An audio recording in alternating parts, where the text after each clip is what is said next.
All right, Jimmy. When will Bex arrive for today's broadcast? Soon, you guess? How are you getting her here? She's getting herself here? Okay, then. I'm gonna have to work to keep myself professional after her last visit. Mothrianity. You know, I talked with the Shobajin, and while they're happy Beck shares their belief in Mothra now, they told me Mothrianity isn't exactly like the religion of Infant Island. It is weird. In fact, Jimmy, behind you! It's Garu Garu! What? He landed in front of you. Hold on. That's not Belvira riding him. It's Bex! Woohoo! That was amazing! Thank you so much for letting me ride Garu Garu all the way back to Monster Island. When he showed up, I was so excited to see him. It's exactly what I've always dreamed of.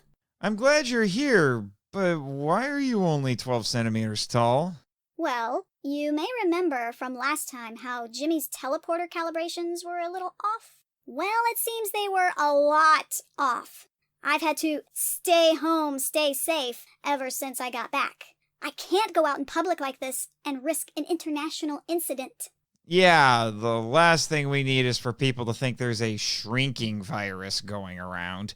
This has truly been the best day of my life.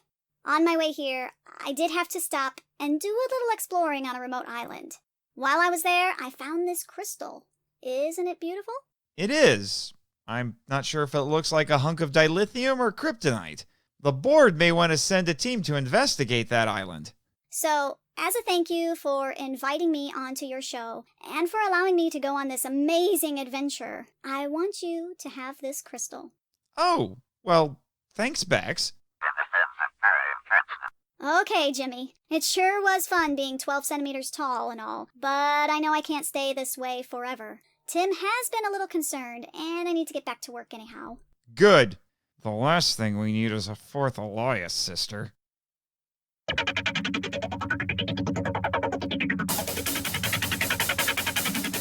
Live from Ogasawara, this is the Monster Island Film Vault, Episode 20, Bex vs. Rebirth of Mothra III.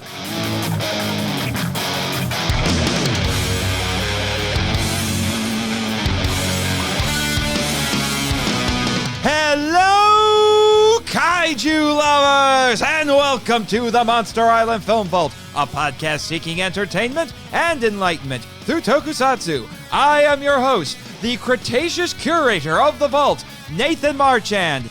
And Jimmy, you done good today, man. You took care of Bex.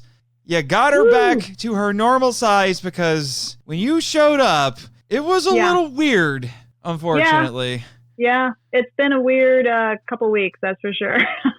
Yes.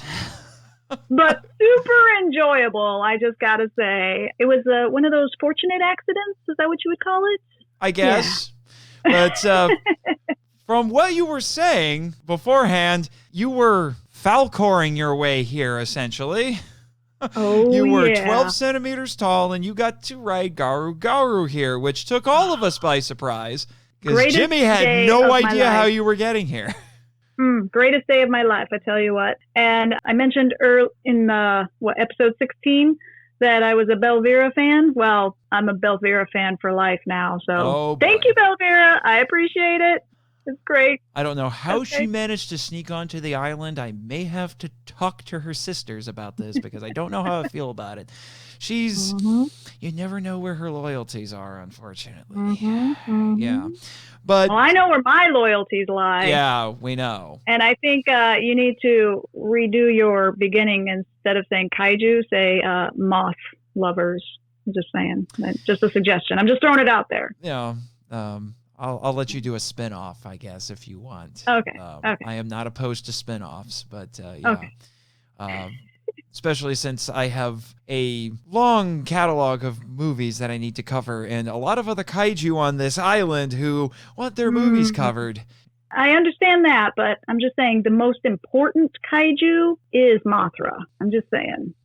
Question I would like to ask you is which one, because we have Mothra and Mothra Leo, both here on the island, so I would be curious. All of them? That makes sense. What? There have been multiple generations of Mothras. Sure.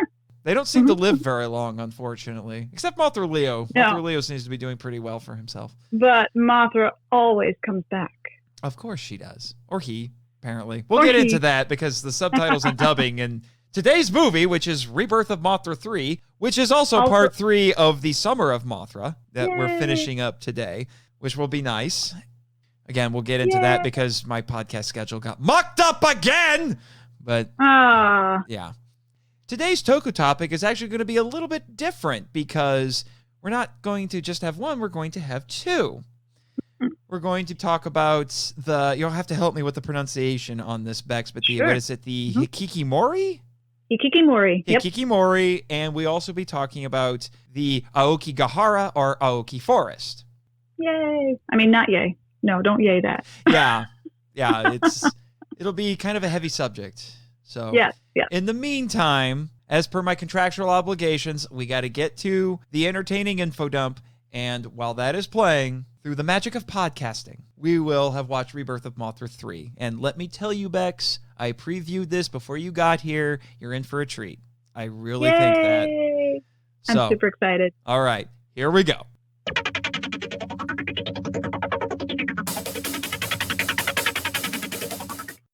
Mothra Leo is the dedicated and determined guardian of Earth. He flies into action to save the children taken by Grand King Ghidorah, going so far as to make a one-way trip back in time to kill him. After cocooning for 130 million years, he unveils his armor mode, one of several new forms that include Lightspeed mode and Eternal Mothra. Grand King Ghidorah is a vicious and malevolent space monster who arrives on Earth in a meteor. While he previously wiped out the dinosaurs 130 million years ago, he now sets his sights on children. No motive is stated, but it's inferred he does this for sustenance. Garu Garu is Belvira's loyal robo-dragon steed. Fairy is the kind-hearted spirit insect steed for the Elias. Shota Sonoda is a reclusive and seemingly depressed boy who refuses to go to school for several reasons. When his younger brother and sister are captured by Ghidorah, he reluctantly agrees to help Maul by taking her sword inside the dome to complete the Elias Triangle in order to save his siblings. The kind and wise Laura and Maul, respectively, are the Elias sisters and Mothra Leo's priestesses. Both are dedicated to protecting Earth and saving the children, although Laura does fall under Ghidorah's spell for a time. Belvira is their courageous but mischievous eldest sister who now wants to help humanity while teaching her younger sister some important lessons. Yusuke and Yuki Sonoda are Shota's concerned and loving parents who are trying to help him feel better and later doggedly search for their children after they are taken by Ghidorah or wander off. The human plotline is separate from the kaiju plotline for the early parts of the film, but once Shota meets Maul, these plotlines are unified. Grand King Ghidorah is the problem. Mothra Leo battles the space dragon, but he is forced to retreat. Maul uses the last of her powers to send Mothra Leo 130 million years back in time to battle the younger Cretaceous period Ghidorah, thereby preventing him from existing in present day. Mothra Leo fights Cretaceous Ghidorah, and with help from Laura and Belvira in the present, Leo is barely able to kill the three-headed monster by dropping him in a volcano.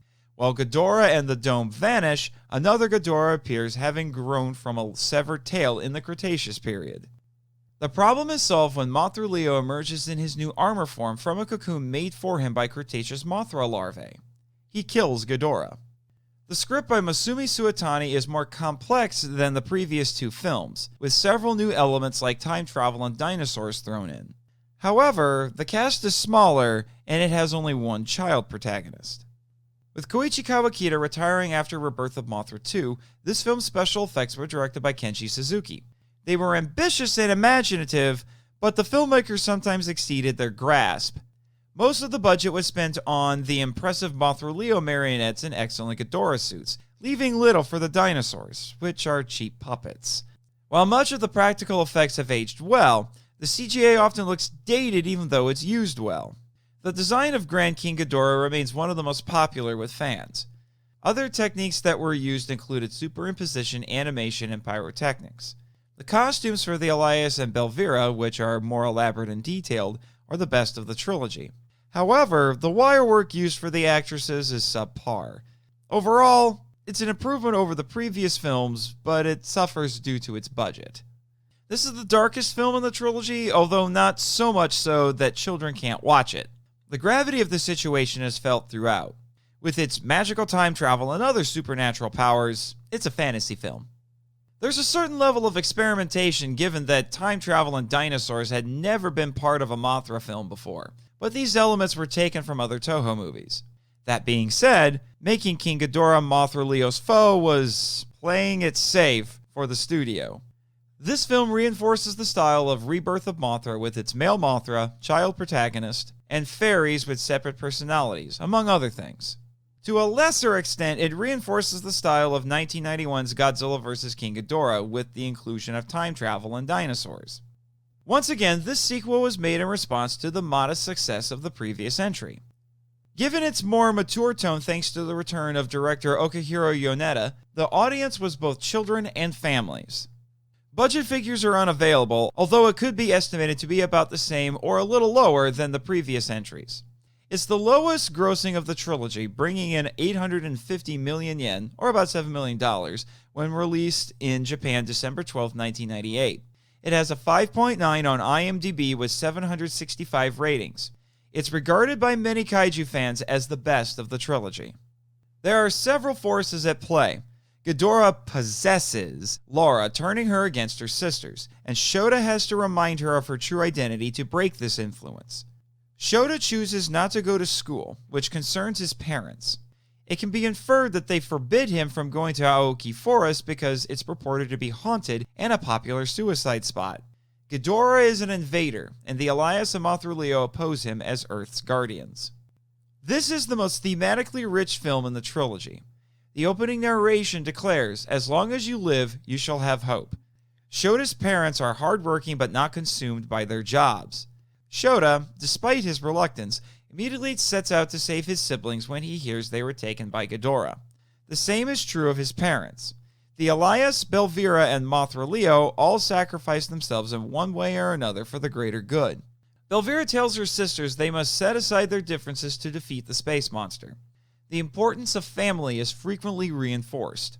The film's most profound theme is stated by Belvira, of all people. Sometimes kindness isn't enough. You must find the reason for hate and anger.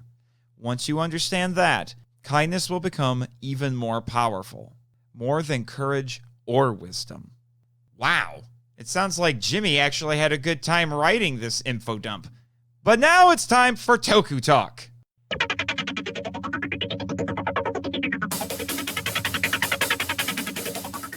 With that out of the way, it's time to dive in to the final entry of this trilogy, and I can already tell you are chomping at the bit for this, Bex.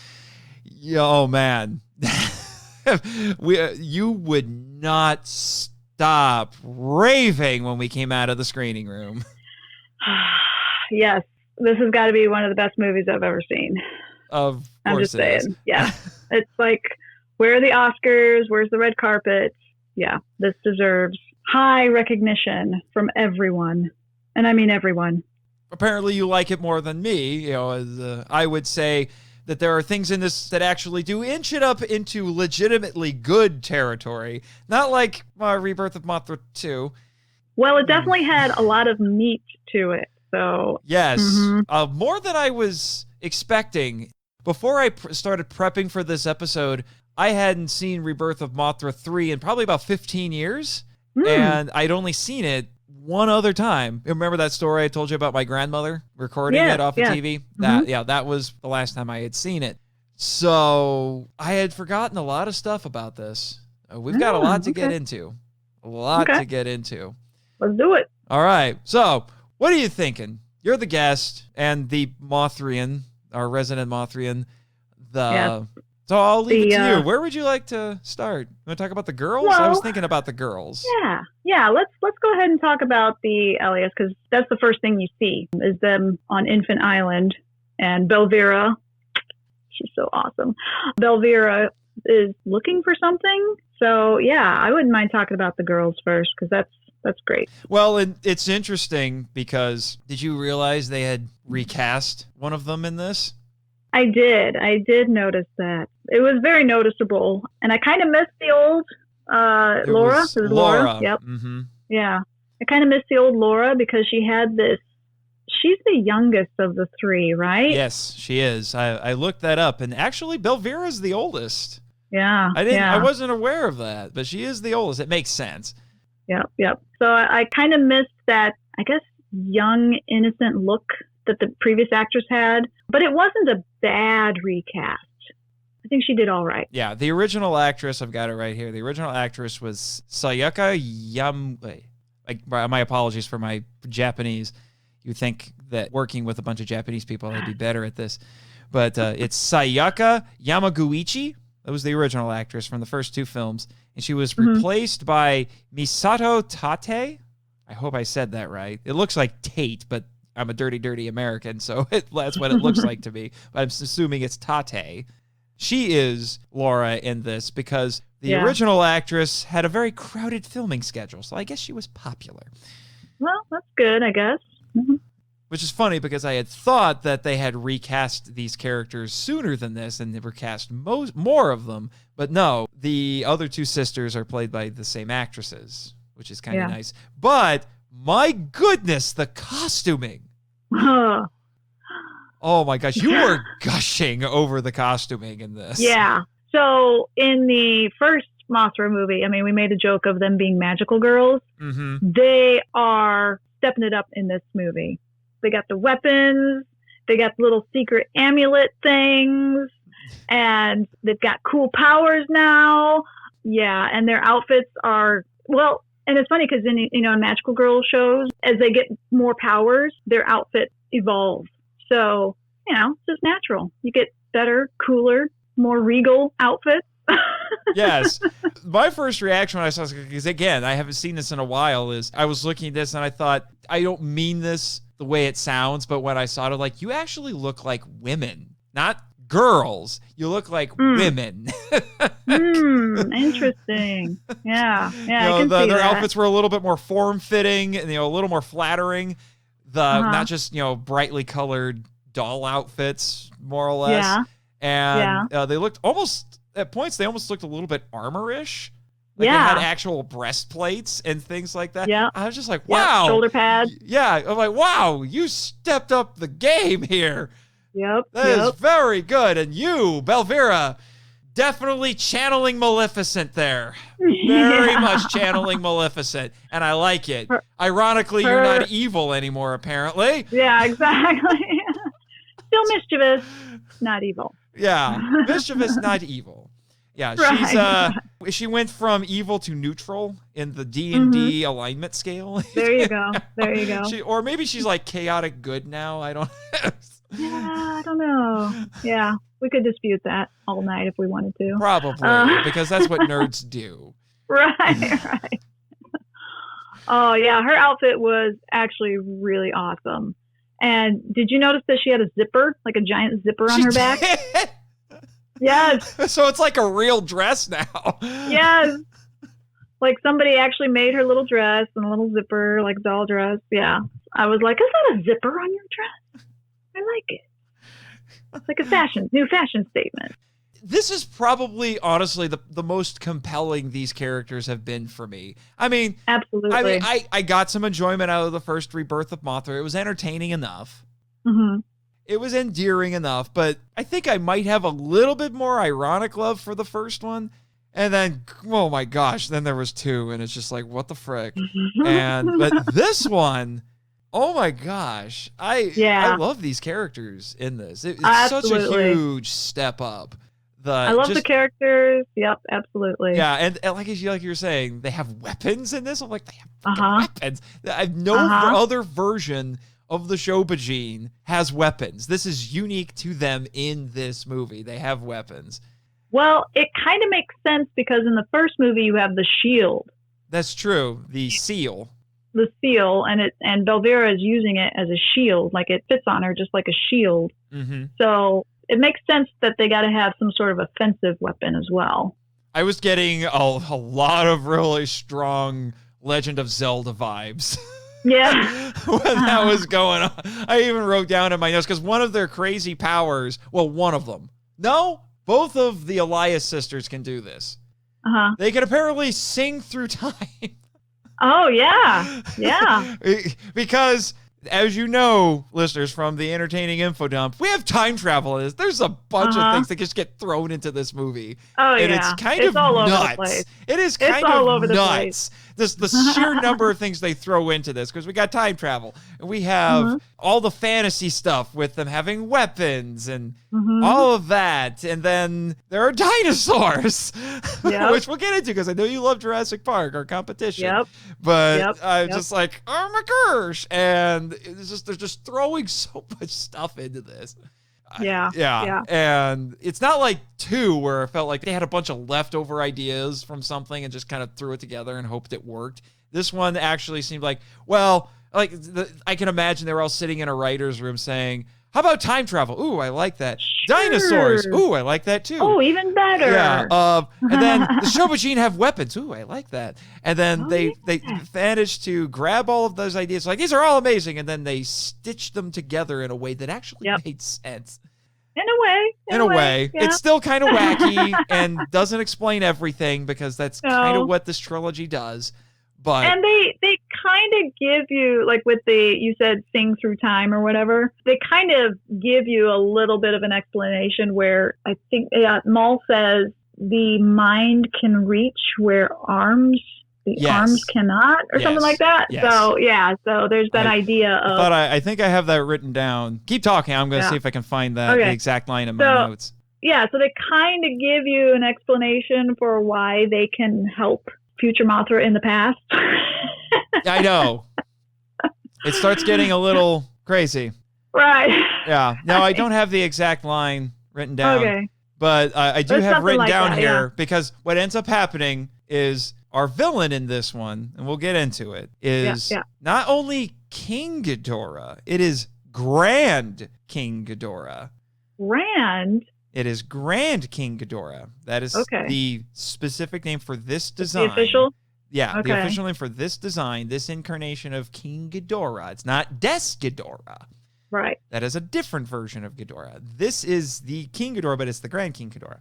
And interestingly, from what I read, he is Grand King Ghidorah because they got it from the Japanese for grandfather. Because at one point in an early draft of the script, Grand King Ghidorah was going to be Des Ghidorah's father. Oh, so they were trying to connect. Remember how I said they retconned some of the first movie and movie 3? Yeah. Because they said Des Ghidorah killed the dinosaurs. It wasn't him. It was Grand King Ghidorah. And I think that was going to be initially going to be their explanation. Well, see, King Ghidorah is his daddy. What you don't know is that the dinosaurs were wiped out twice. I don't know how that works. Don't ask me how. Don't ask me how, but that's how it happened. Well, not all of them, because we have dinosaurs on Skull Island, and we do have a few wandering around Monster Island. Oh, Not very many, but we do have a few normal dinosaurs. But if you want dinosaurs, you have to either go to our competition, or you have to go to Skull Island. I don't recommend Skull Island. It is a lot less safe than it is here, weirdly enough. I mean, could anybody recommend Jurassic Park with how many times they've failed? Yeah, and Monster Island has technically only failed once. Okay. It was catastrophic. We don't talk about it a whole lot, but yes. Oh. Disco Space Nuns. All right. Yeah. Okay. Moving on. But no, I have written down in my notes, Mothra Leo doesn't need a flux capacitor or a TARDIS or a Song of Time to time travel, although then I realized I kind of contradict myself a little bit. There is a Song of Time. There's kind of 2 of them. It's just that the Elias sisters each sing one as opposed to playing it on your ocarina. So I guess what I should say is he doesn't need an ocarina, not a Song of Time, because there are songs of time in this. Well, it did involve like motion, like gestures with the little sword too. So that was this is true. Although I have to say, the choreography for the Elias was less entertaining. Because there's no, rub your belly, summon Mothra action going there. I was looking for it too. I was like, come on, are they going to do it? And they don't. No, I was a little disappointed. Yeah. So that was a new thing. They can apparently do time travel. I guess they've always been able to do that because they're just like, oh, Grand King Ghidorah is doing horrible things and he's too powerful for even Mothra Leo. My gosh. We'll get into that. But, even Mothra Leo can't defeat him. What do we do? Time travel. Of course. That's the answer. That is the answer to apparently any trouble. I was going to say, next time you have something go wrong, just say, and someone says, well, how do we solve this problem? Just say time travel. Time travel. Huh? Just like Doctor Who. That's what Doctor Who does. He just, yeah. Hence why I said he doesn't need a TARDIS. He just needs 12-centimeter tall girls to sing. Hey, whatever works. Yeah. As time travel methods go, I've seen Stranger. I actually have written down here. I said Maul has a lightsaber or the Sword of Omens. The Sword of Omens. There you go. Because it's kind of both. Because it starts off like a lightsaber, but then it's actually, do they ever not look like lightsabers? I think they do, but they look like lightsabers a lot. They do a little bit of glowing for sure. A little bit of glowing, a little bit of growing. Yep. Yes, Jimmy. Now our listeners can check off Star Wars reference on the MIFV bingo chart. I'm pretty sure there may be 1-2 episodes at most that we've produced so far that don't reference Star Wars. It's kind of astonishing. Oh, it's kind of a thing, huh? Yes, it's kind of a thing. And not only do the sisters have weapons, but their weapons are, even though they have them right at the beginning, they're the MacGuffin in this movie. Yep. Because they make what's called the Elias Triangle, which I don't know why I thought this. Maybe just because of some weak associations with the name. But my brain went to Legend of Zelda. I'm like, so it's the Triforce? Wait, that doesn't quite work. It's not quite right. Because the Triforce is split into 8 pieces, which makes no sense because it's 3. Why isn't it 9? Math. Yeah. All right, moving on. I don't know. Yeah, so, and then we get another. See, this is the other thing that's really interesting about this. They develop the sisters and go a little bit into their background and build on the mythology. And we find out that the Elias sisters are each associated with, I guess you could call them virtues. I loved this, and I wish they had gone a little bit more into this or developed this from the very beginning, because I love world building, and give me some of that. And I wish they had done this in the first movie, because this made you actually more invested in the sisters. So as soon as I think it's Belvira read the little love, courage, wisdom. Yes, I was love, like, courage, and wisdom. I was trying to remember what it was, but yes, it's love, courage, and wisdom. I was like, oh, sweet. Each one is going to be associated with that specific virtue. And so immediately I'm trying to guess who's love, who's courage, who's wisdom. So that was totally cool, and I absolutely loved it. Well, and I got to ask, were you right? I had definitely pegged Laura as love. I actually got Belvira and Maul mixed up. Did you? Yes. I put Belvira as wisdom and not courage. So, and vice, yeah. So I was like, oh, well, okay. But then, of course, once it revealed that she was courage and Maul was wisdom, I was like, well, that makes sense, because Maul is kind of the one who's leading the way. And when she's it comes always to the one who's had the steady head on her shoulders. Yeah, what needs to be done, where we need to go, what we need to do. Because Laura was always the one who was very concerned about everybody. Very passionate, and So it's compassionate. Maybe this is a horrible comparison, but it's like it's like Laura is McCoy and Maul is Spock. So we got a Star Trek reference in there then, huh? Yes, which I guess makes Belvira the de facto Kirk. Sure. And considering that William Shatner on his Twitter recently posted a picture, I don't think he made it, I'm guessing a fan made it, where someone took a photograph of him as Captain Kirk in the original series and photoshopped it to make it look like a woman. Oh my goodness. And so creepy. Yeah, it was a little weird. It was kind of Uncanny Valley-ish. And for the sake of keeping this family friendly, I won't mention what Shatner's comment was on it. I mean, it wasn't terribly dirty, but it's just enough. You can go look it up. Yeah, go look it up. It's there. Yeah, it's a thing. Man. But that was interesting. But then we have a Shyamalan twist, which I have a little too much experience with now. But oh, yeah. Because not only does Laura get recast, she betrays the other two. And I'm just like, I don't remember this. It's been 15 years since I've seen this movie. And I'm like, I don't remember this part. What? And this is, again, once we talk about the monsters, we'll get into this, but this is a little goofy because the way the dub titles, I should say. Okay. The way the dub titles put it, Belvira says to Laura, "You've been possessed by Ghidorah." I don't think possessed is quite the right word, but sure. And it just makes Ghidorah that much weirder in this, which is kind of the thing that's a problem that all three of these movies have, which is they throw things in there and just expect you to accept them without much of an explanation. Yeah. And I'm just like, what? So her and Maul are riding on ferry. Oh, man. And she grabs her sister from behind. By the throat, man. She's going to throttle her. Yeah, she's going to throttle her sister. And then they have this big old struggle. And then the next time you see Fairy, it's just Maul and her sister's gone. And I'm thinking, what? Did they? Yeah. Because like I said, it's been too long since I've seen it before. So I'm thinking, did they really? Did they just murder one of the main characters in a kids movie? What? It shows them. It shows them both fall off towards the big dome, meaty dome. Yeah, fleshy dome.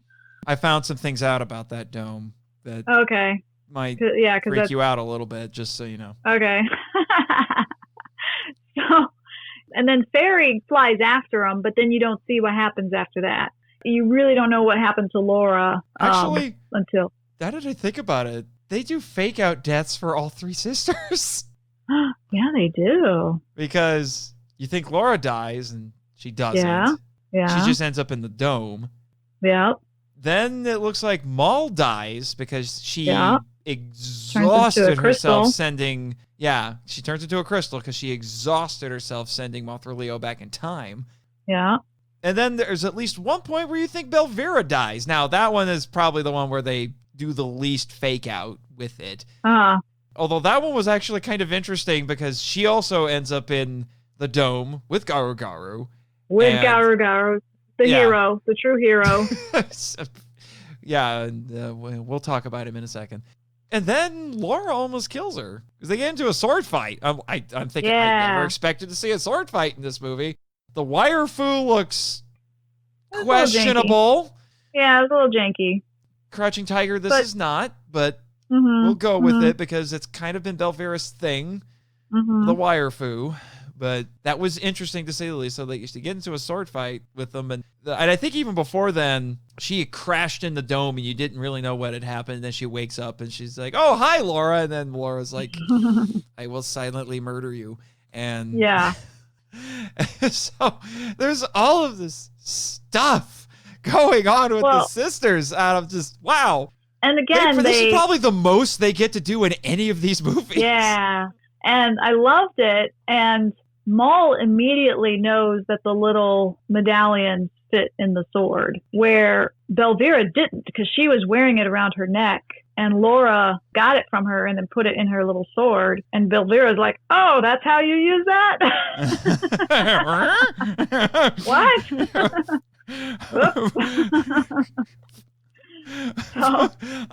I am evil and ditzy. I went and got this thing because she was the one who found the box and the Elias triangle or whatever, but didn't know how to use it. So it's like, oh, where's the world building? Give me more info. I want to see how this works. Yeah. They threw so much into this that actually made the world of this trilogy just that much richer. It exploded. Yeah. And from the get-go, I might add. Yeah. I mean, the opening credit sequence does look a bit video gamey, I will admit. But... yeah, which was interesting because the last two opened with Mothra, which naturally you're going to open with Mothra, but this one didn't. So So that was interesting. Yeah, it was all CGI, but it definitely looked like you were watching the intro to a PS1 game. Yeah. But the interesting thing about it is that it's like the audience is flying through all of this stuff, and it ends with the camera flying through a torii gate, which I'm saving a torii gate discussion for a future episode. Ooh, okay. But let me just say, torii gates have a huge significance in Japanese culture, particularly in Shintoism. Yep. And the gist of it, like I said, I'll get into more details in a future episode. They are meant to mark the points at which people transition from the physical world into the spiritual world. Yeah. So the fact that we as the audience, with because we get a POV shot with the camera, that we fly through a torii gate and then the movie proper starts. I think that's saying something. So while it lacks the grandeur of, say, the first movie, there's a little bit more symbolism, I think, going on. I agree. But since we're on the subject of the characters, we've talked a lot about the girls. I'm sure you could go on for a long time. I'm sure you're probably trying to plan a pitch for an Elias sister magical girl anime or something to give to Toho. Don't tell my secret. Sorry. Anyway, we have to talk about the other staple of Yay. These movies, which is the kids. The kid. The thing that's interesting about this is even though we have multiple children in this, it's really only about one of them. Yep. Which I found interesting, because whereas in the first movie we had a brother and a sister, the last movie we had three. Token girl, token fat kid, and token nerd. Token nerd. Yeah. In this one we only have one kid. Now he has a brother and a sister, if I remember correctly. But they're secondary. Right. They're not in the movie nearly as much as he is. But we have Shota, this kid. And this is kind of a hero's journey for Shota, now that I think about it, because when we meet him and when we get to the Toku topic, we'll talk a bit more about this. Shota won't go to school. He's living in a very nice family. He's got a great mom and dad. Yeah. But they are concerned about him because he keeps refusing to go to school. Yep. And there's some implication that's for why he doesn't want to, that, doesn't want to eat the required lunch, and there's some drama going on with a girl he likes, and he's being bullied. He seems to be a sensitive kid, and he doesn't want to go. So they're concerned about this. So he kind of keeps to himself a lot. And then he gets pulled into this adventure with the Elias and with Mothra Leo, and it brings him out of his shell. He grows up. I almost said he becomes a man, but that's not quite right. He grows up over the course of this movie, and it's surprisingly good, I thought. And he worked really well with the sisters, and I feel like one of my complaints with the previous two movies is I felt like we didn't spend enough time with the children characters just in their normal lives, so we can get a sense for what a contrast this is for them. And I felt like finally with this one, I felt like we had adequate enough time before things get crazy. It was only a little bit more, and maybe there could have been a little bit more development, but I felt like I got enough that I knew what this character was like before the madness started. Right. Not only adequate, but good. Like the dynamic of the family, you are immediately drawn into it. I mean, you immediately love Papa and Mama and are invested in the dynamic in the family. So I was so excited to see. And also Shota is an older boy, which, in the past episodes we have younger kids. So it was nice to get just a different type of protagonist in that he's an older boy. So I was immediately like, yes, here we go. We're going to see a cool adventure. Super excited about it. And he grows, just like I said. He grows as a character. He has an arc. Because by the end of the movie, you definitely get this impression that he's learned to be brave. In fact, that was actually something I got from one of the books I was looking at. That one I've referenced every other time, Japan's Green Monsters. Oh, okay. They talk about how that's kind of the main crux of this movie. It's not about environmentalism. Sure. Not really. Yeah, you really don't. This probably has the least amount of environmentalism out of all three, which is interesting. it's more implicit than anything else. The most obvious place would be when you see all the families reunited at the end of the movie. Aww. When the families are restored, it's within a pristine meadow. Yeah. So it's subtly connecting restored families to pristine nature. Mm-hmm. So there's that at the very least. But this is really, like I said, it's Shota growing up. Mm-hmm. And I really like it. And he plays off of the Elias really well. And because they kind of turn to him out of desperation. Like he just kind of gets sucked into it because he stays home from school. And his parents even tell him, don't go to Aoki Forest or Aokigahara. Right. And he just up and does it because... Yeah. Well, I mean, obviously he had a fascination with it and had been going there often enough to where he had his little path, his little cave that he went to, his little ladder and supplies that he had stored there. He had maps drawn because that's where his parents knew where to go and the wind tunnel and all that. So he had a deep fascination with this place and went there often. Even when he went into the wind tunnel and he's leading Maul through it, he's like, this is where I go when I want to be alone. Yes, which, this is a little bit of a spoiler for the next segment, but that is a thing. One of the reasons that people go to Aokigahara is because it's really quiet, and it's a good way for them to get away from it all, be alone. Yeah. So it makes total sense. We get some other little insights into him. I have written down here, there's a point where he tells Maul that he thinks he's the oldest. He says the eldest child always has it harder than the younger. Yeah. So even though Maul is technically the middle child, I think there's a little bit of a kinship there because, you know, she's in the context, sister. this is coming after Laura tried to strangle her. Yeah. And so she's really upset about that. And I think there's a little bit of a kinship there because he feels like he's having it harder than his younger siblings. Yeah. You know, with all the stuff that's going on at school. But you're talking about the family. What's interesting about this is that this is a very different family dynamic than what we had in the first movie. Where in that one, it was a mom and a dad who weren't getting along. Now, they weren't about to get divorced, but they were not getting along. And in this one, the mom and the dad get along great. Oh, yeah. And they just spend a lot of their time just really concerned about their kids. The mom wonders if Shota doesn't want to go to school because she's working part-time. Right. So she's taking a little bit of responsibility for what's going on. Unlike in the first movie, the dad in this one is not consumed by his job, which is a little atypical from a lot of Japanese families. And he's equally as concerned about his kids. And they live a comfortable life. You know, they have a nice little middle-class family, doing well for themselves, and they spend time with the kids, and everything's nice. It's just Shota, he seems depressed. Let's just call it a spade here. He seems to be depressed, and they don't know what to do about it. Depressed and withdrawn. Yep. Yeah. So they spend a lot of time worrying about that. And then the parents are actually, like in the first movie, the parents are involved in the adventure. They're trying to do things. They're trying to figure stuff out. They're doing it separately from Shota, and they're just focused on, where's Shota? He went into the forest. We need to go get him. We gotta get him. You gotta get him. And then they don't get as involved in the adventure as the parents in the first movie, but they still do stuff. And it's interesting. Yeah. It's great, because I know one of your complaints for the second movie, oh man, was that there were really no adults in this. There were no adults except the two bumbling buffoons. Yeah.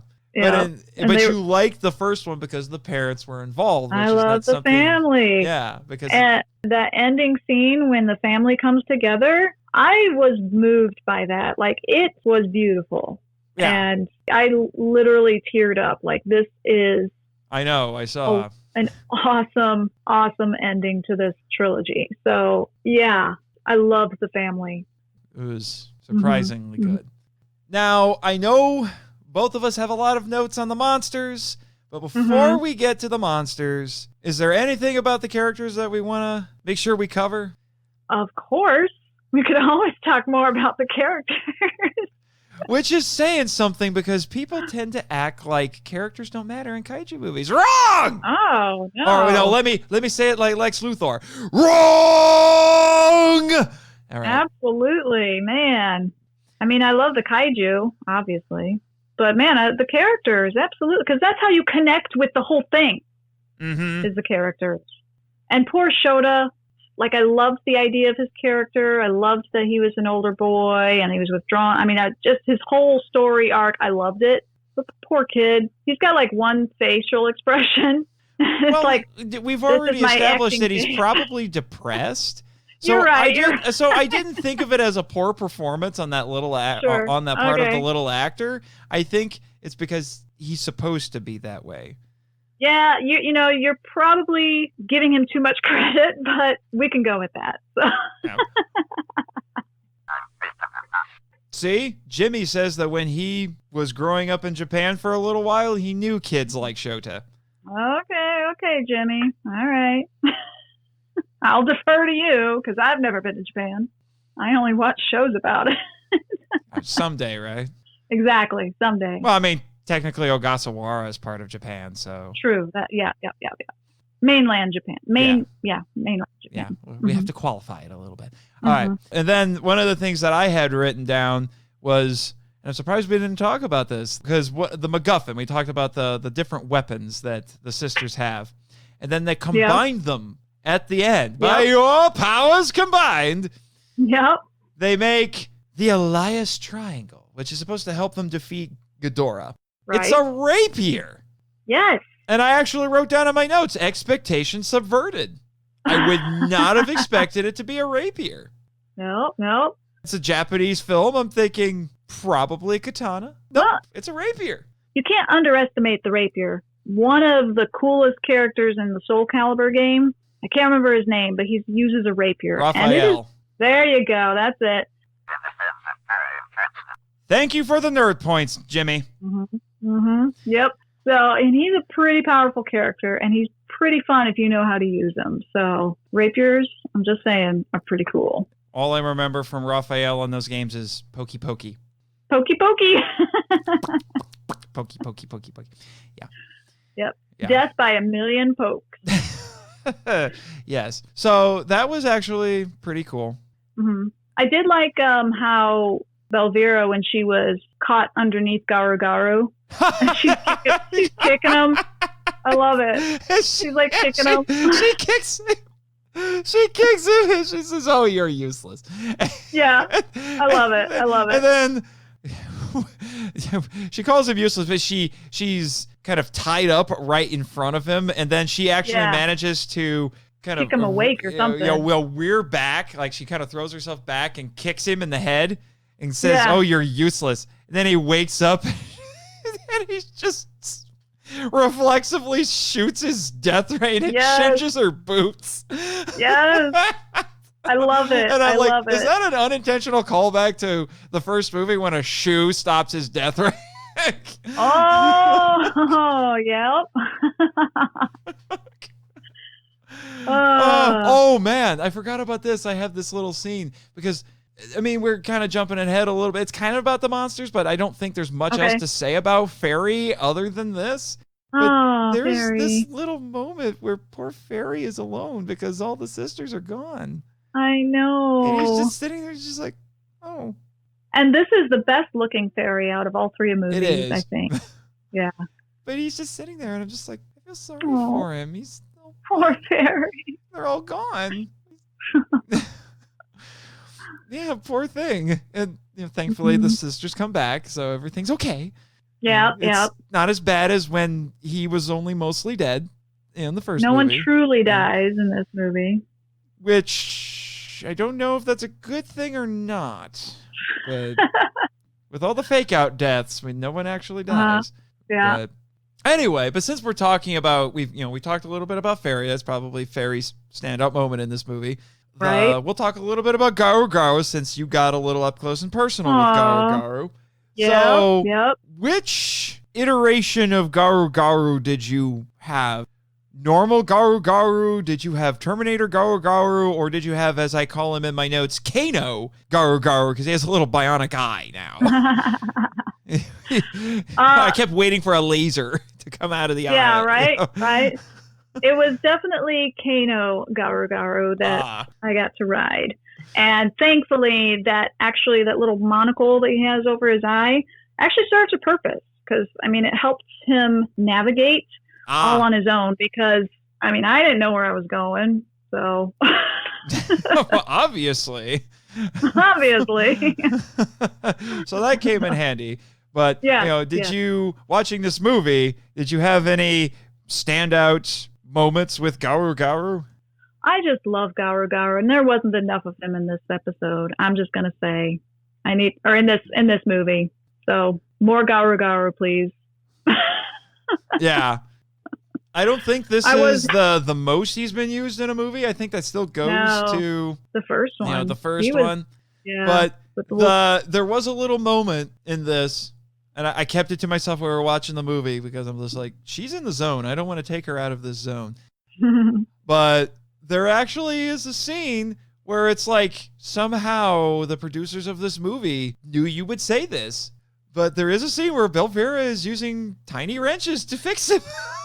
Oh, yeah. And you made reference to it. It's like, I bet she fixed him with her tiny wrenches. And like, look, tiny wrenches.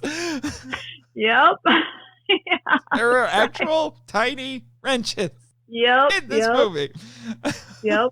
I couldn't help but think of your little joke. You probably thought, oh, that's just a throwaway line. Nope, tiny wrenches. Nope. There's truly real, actual tiny wrenches. Yep. Yep.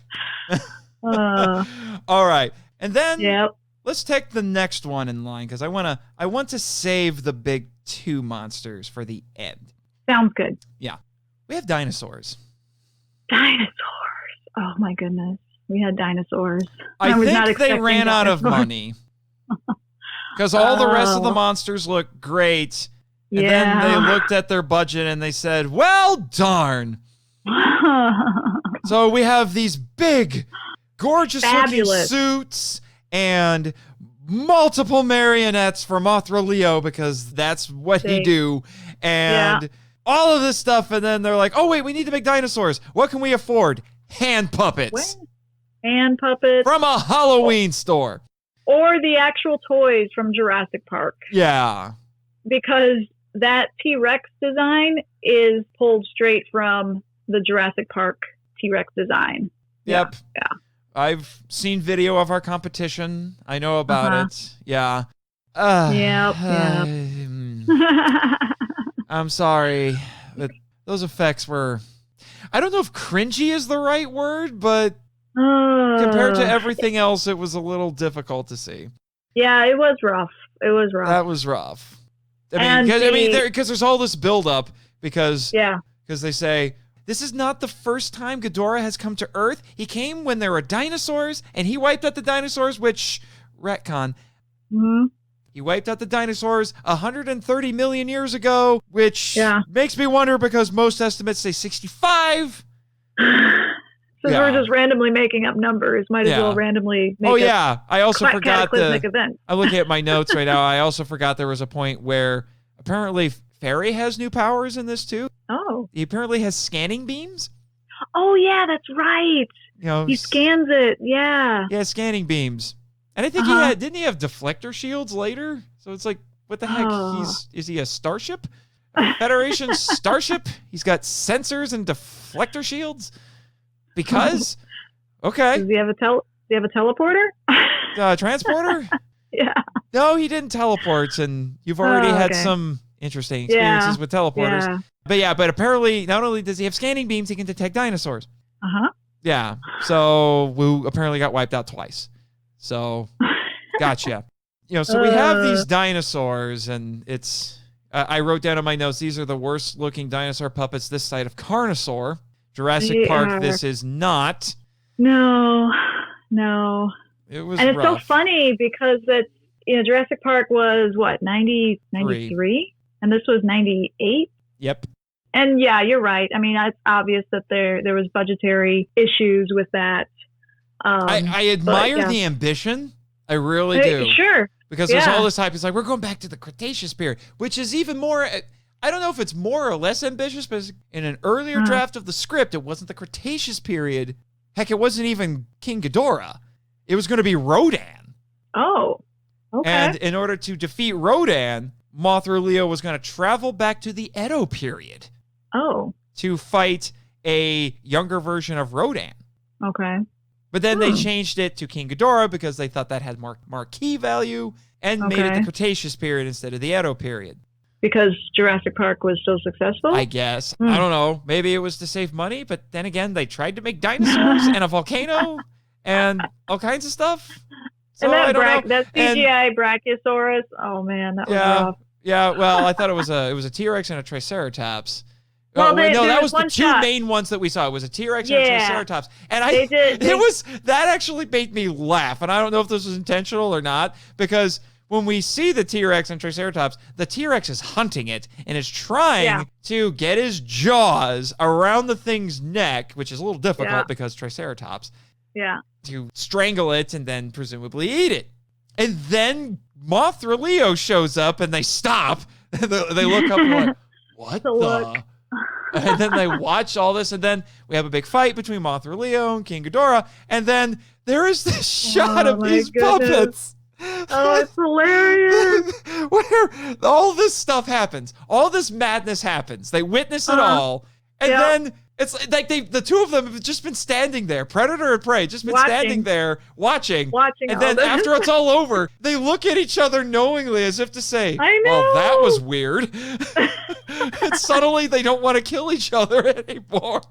It was so hilarious. I about died. It's like are they trying to give these dinosaurs personalities or something? Oh man. I don't know. You've actually seen that happen once in real life? You and I need to talk after the show. Was it on the island? Oh, tell me later. Anyway. So yeah.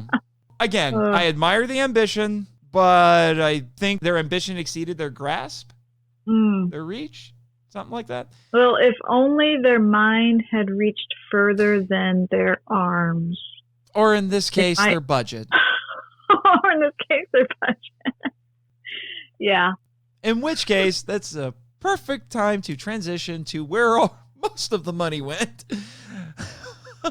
Yeah. So, Grand King Ghidorah. This is, I can tell you, Bex, is one of the most popular designs for Ghidorah in the fandom. He was awesome. In fact, a lot of people would say Grand King Ghidorah is the best design for Ghidorah, period. Now, I think that's a little overhyped, but this is a great design. It is a great design. He was cool. He was cool looking. This is a real King Ghidorah, not Desk Ghidorah. This is a real King Ghidorah, and I do like it a lot, especially the horns. The horns look almost like antlers. Oh, man. They were amazing. And the close-ups, too, of when you see the Elias flying right near his face and everything, and just, he was cool, man. Yeah, and I can tell you, as was probably I know was the case here, Ghidorah is a combination of a suit actor and puppetry. Because there is a man in that suit when he's walking around. When he's flying, it's a puppet. But even when it's the suit, the heads have to be controlled through puppetry. Wow. So talk about coordination. Yeah. Now, it's not the most complex monster that Toho has done, but still, that's a lot of coordination. You know, several people working on one monster. That was cool. And it's interesting. There's a point early on in the movie where he's called the King of Terror, which is a Nostradamus thing, because there's a Nostradamus prophecy, which I'll probably get into in a future episode, because I am planning on eventually doing an episode on Prophecies of Nostradamus, which is a banned Toho film. Really? But I have managed to acquire a copy for the vault. Of course you have. That was not an easy task, I might add. But Nostradamus makes a prophecy where he says in 1999, my understanding, I'd have to do a little more research, that there will be a King of Terror who appears. And Toho had been wanting to do some sort of a movie where Ghidorah was that King of Terror for several years. I guess it happened in this. Now, this idea also gets used, fun fact, in a young adult's Godzilla novel by Mark Saraceni that I read back when I was in high school. It's called Godzilla 2000, not to be confused with the movie Godzilla 2000. Okay. Where he does the same thing. Except in that, it's interesting because Godzilla and Ghidorah have a big old fight, spoiler warning, at the end of that book on New Year's Eve in New York City. So, takes it to another level, I guess. But there is one thing that they do that's massively different, and that's compared to other versions of King Ghidorah. Although this is one of those things they never really explained, because they said when he came in the Cretaceous period, he wiped out the dinosaurs, but they never really said why. All right. But now he has shifted his focus. It's not dinosaurs. Now he's going after children. Children 12 and under. Yeah, apparently. Which is how you know he's evil. Because he's going after the children. The children. But what about the children? So he has this magical ability that I have seen in no other incarnation of Ghidorah, where he can fly over, say, a school, and all the children are teleported away. Good thing you didn't have Ghidorah portation today. Oh, yeah, right? Yeah. Yeah. Especially because we don't want you ending up in the dome. Meat bubble. You say that. But now as I mentioned earlier, I am going to frighten you. According to my research, even though they don't come out and say it, the dome is his stomach. It's his belly. So I guess Ghidorah's flying around saying, "Get in my belly!" All right. Oh, gosh. We got that out of the way. So, yeah. So the dome is his stomach. And the little mini volcanoes that spew the stuff. Stomach acid. Juices. Digestive juices. There's some nightmare fuel for you. Yeah, exactly. Yeah. And this is a children's movie, I might add. Well, it's freaking scary when he's taking all the kids, man. Yeah. Oh, my goodness. It's actually pretty eerie. I have it written down. Yeah. I wrote down, because again, I was writing these notes having not seen the movie in a long time. And I wrote, what happened to the kids when Ghidorah flew over? Eerie scene, though. And then they do explain. And I do like that Ghidorah comes to Earth in a meteor, which is how he showed up in the original Ghidorah, the three-headed monster, his first appearance. Okay. Except this time, the meteor does goofy things with gravity instead of magnetism. Yeah. It was magnetism in the original movie, which makes sense because the lightning that he shoots, those are supposed to be gravity beams. They're supposed to affect gravity. Remember how in the Ghidorah in the anime trilogy could manipulate gravity? Yeah. That's why. But only on rare occasions does anybody in Toho remember, oh yeah, they're called gravity beams. They're supposed to do stuff with gravity. It's not just lightning. So I thought that was nice because it doesn't happen nearly often enough. One of the things I do like about this is we kind of get a bit of a slow unveiling of Ghidorah for about 20 minutes or so. We never really get a full shot of Ghidorah. We hear him, we see his shadow, but we never really see him. The leg, we never really see him. And then when we actually finally do see him, it's like, oh my. Whoa, there he is. Yeah. So that was cool. I did like that. The design for him, like I said, I like the horns. It's very dragon-like, but he's always supposed to have been a dragon. In fact, when you had me on, I believe it was for City on the Edge of Battle, I said, Ghidorah's going to be in the next one, and Ghidorah is significant in the Godzilla mythos because he's, how did I put it? He's a golden space dragon, a three-headed golden space dragon. There you go. Three-headed golden space dragon, and you just said, that sounds awesome. I said, yes, because it is. Totally awesome. But totally awesome. Again, because everybody needs to get new powers in these movies. Ghidorah gets some extra powers. He has purple lightning wings. Yeah, which he only uses after he loses one of them. I know. It's a little bizarre. It's like, why didn't you whip those out sooner? You might have been able to win. I don't know. Yeah. Kind of glad you didn't because, awesome. And then after that, he tries to, squash Mothra Leo like a bug. Oh, yeah. I thought poor larval Mothra Leo had a hard time with Ghidorah, but geez. Yeah, that was rough. Mothra was getting curb stomped, and curb stomped is the way it is. It felt right. It was rough. Yeah, although we never really are told. I have to admit, I don't understand why Ghidorah is only going after children. they just make it sound like, well, he wants to kill children. And I'm thinking, okay, he could fly over the city and shoot it with his lightning/gravity beams, and it would be just as effective, if not more so. Yeah. So there has to be a very specific reason he wants children. And if he can manifest his stomach, his meat bubble, anywhere, why didn't he just manifest it right in downtown Tokyo or something? Yeah. Just like, whoop, there it is. And I got all the people. And I keep thinking there had to be a reason why, because, like, again, we'll talk about it. He had to have been a reason why he picked Aokigahara for his stomach. And then one of the other weird little powers, because the meat bubble, that's new too. That's a new thing for Ghidorah. He's never done that before or since. And then he can possess people. Yeah. Because that's the explanation we get for why Laura betrays her sisters. We like to call it influence. Yeah. Not possession. Yeah, I don't know, because that's what the dub titles say, and I'm thinking, I don't know if possessed is the right word, but that's what Belvira says. She's like, oh, you, Laura, are clearly possessed by Ghidorah, and I'm thinking, he can do that? What, do the heads all designate tasks to each other or something? Do they, like, tell the right head, hey, you teleport the children, hey, you possess random people, and I'll coordinate everything. The one in the center. I'm just like, who knows? What? I don't get it. It's weird. Yeah. It just happens.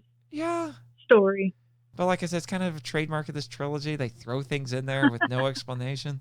But then, this was interesting. We don't just get one version of Ghidorah. We get two! I know! Because then, Mothra III travels back in time, and we get a Cretaceous Ghidorah.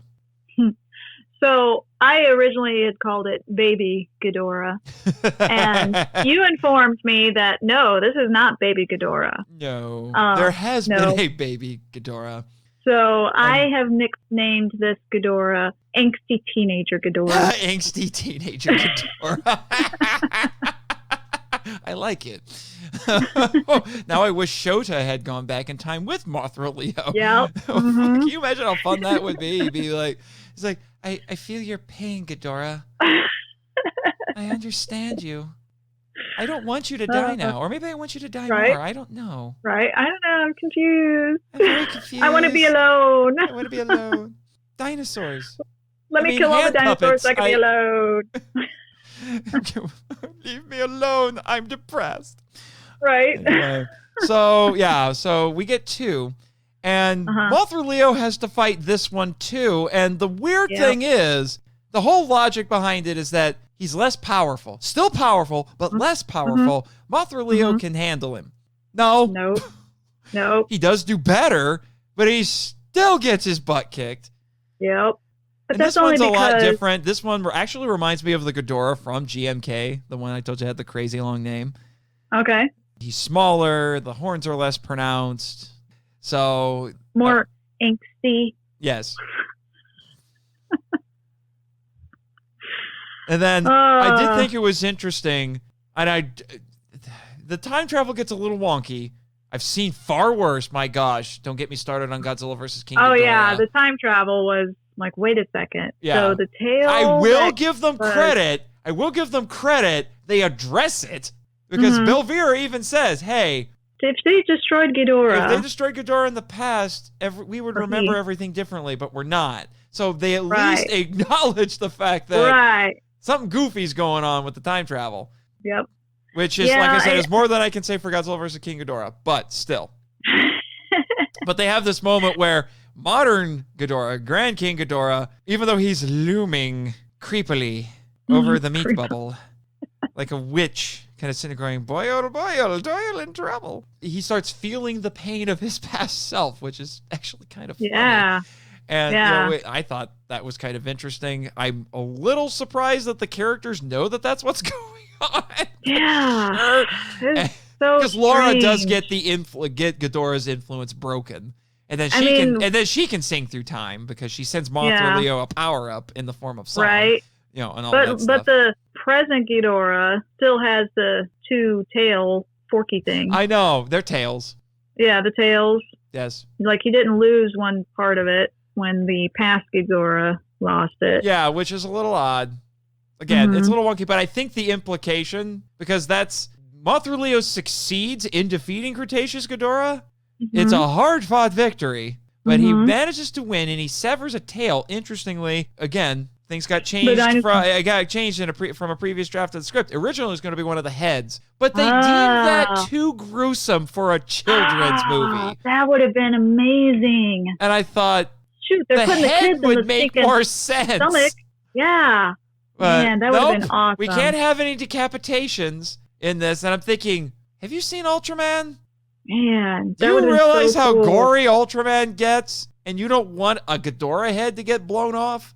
I'm a little confused, Toho. Yeah. Okay. But that being said, it's a tail. And I think the implication is that the tail that gets severed gets buried. And I'm guessing it regrows into Grand King Ghidorah? Which is why history technically doesn't change? I guess. It's wonky and it's not really explained. It's more implied, but sure. Oh, right. Okay, then. but I also kind of snickered a little bit because there are points where it's a little obvious that Cretaceous Ghidorah is a suit, because I'm thinking that definitely looks like a dude running. Where he takes off and then he just tucks his feet up and they obviously have the suit on wires and then he's flying, and I'm like, don't make that more obvious. Just don't make it more obvious. Oh well. Like I said, this movie does inch into legitimately good territory, but it's not great. The special effects, there was like some really high points and then there were some really low points, although the low points in the CGI were still not as low as what we had in the previous movie. Yeah, they did all of that, and then we have the Back to the Future moment where Cretaceous Ghidorah dies, and then Grand King Ghidorah's like, "No, I want to eat you now!" And then he disappears as he tries to chomp down on him, which actually was a pretty effective scene, I thought. It was. It was cool. And then they're like, "Haha, we won!" And then it's like, "Nope." Psych. You forgot about the tail. I grew back. It's like a lizard, only from the tail. Only from reverse. Yes. Aha. You would think if I could do that I would be nigh unstoppable, but Right? Okay. And it only took me 130 million years. Maybe that's the problem. It takes 130 million years for me to regrow. Only. Yeah, sure. Yeah. Okay. You have fun with that, Ghidorah.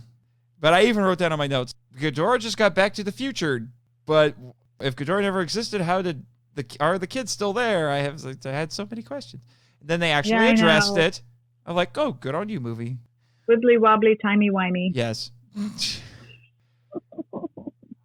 Although I gotta say, when we get to the end of the movie, there's one last kind of inexplicable thing. How does Ghidorah fly with only one wing? I don't know. I was going to ask you, Jimmy, you got any suggestions? Gravity manipulation. Why didn't I think of that before? That actually makes sense. That's right. It's true. You can't ever get one over Jimmy, that's for sure. You know what, Jimmy? I think you get the no prize this week. What can I say except you're welcome? All right, moving on. So with that, it brings us to the star of the movie. The star. Yeah, the star. The star of every movie. The star that should only be making movies from here on out. Well, he has been a popular attraction on Monster Island. If you want to see him, let me know. He does hang out with it. He hangs out with his mother, and things are very nice between the two of them. But we have Mothra Leo, who, just like I told you in your first episode, has more transformations than there are Sailor Scouts. And he has even more in this one.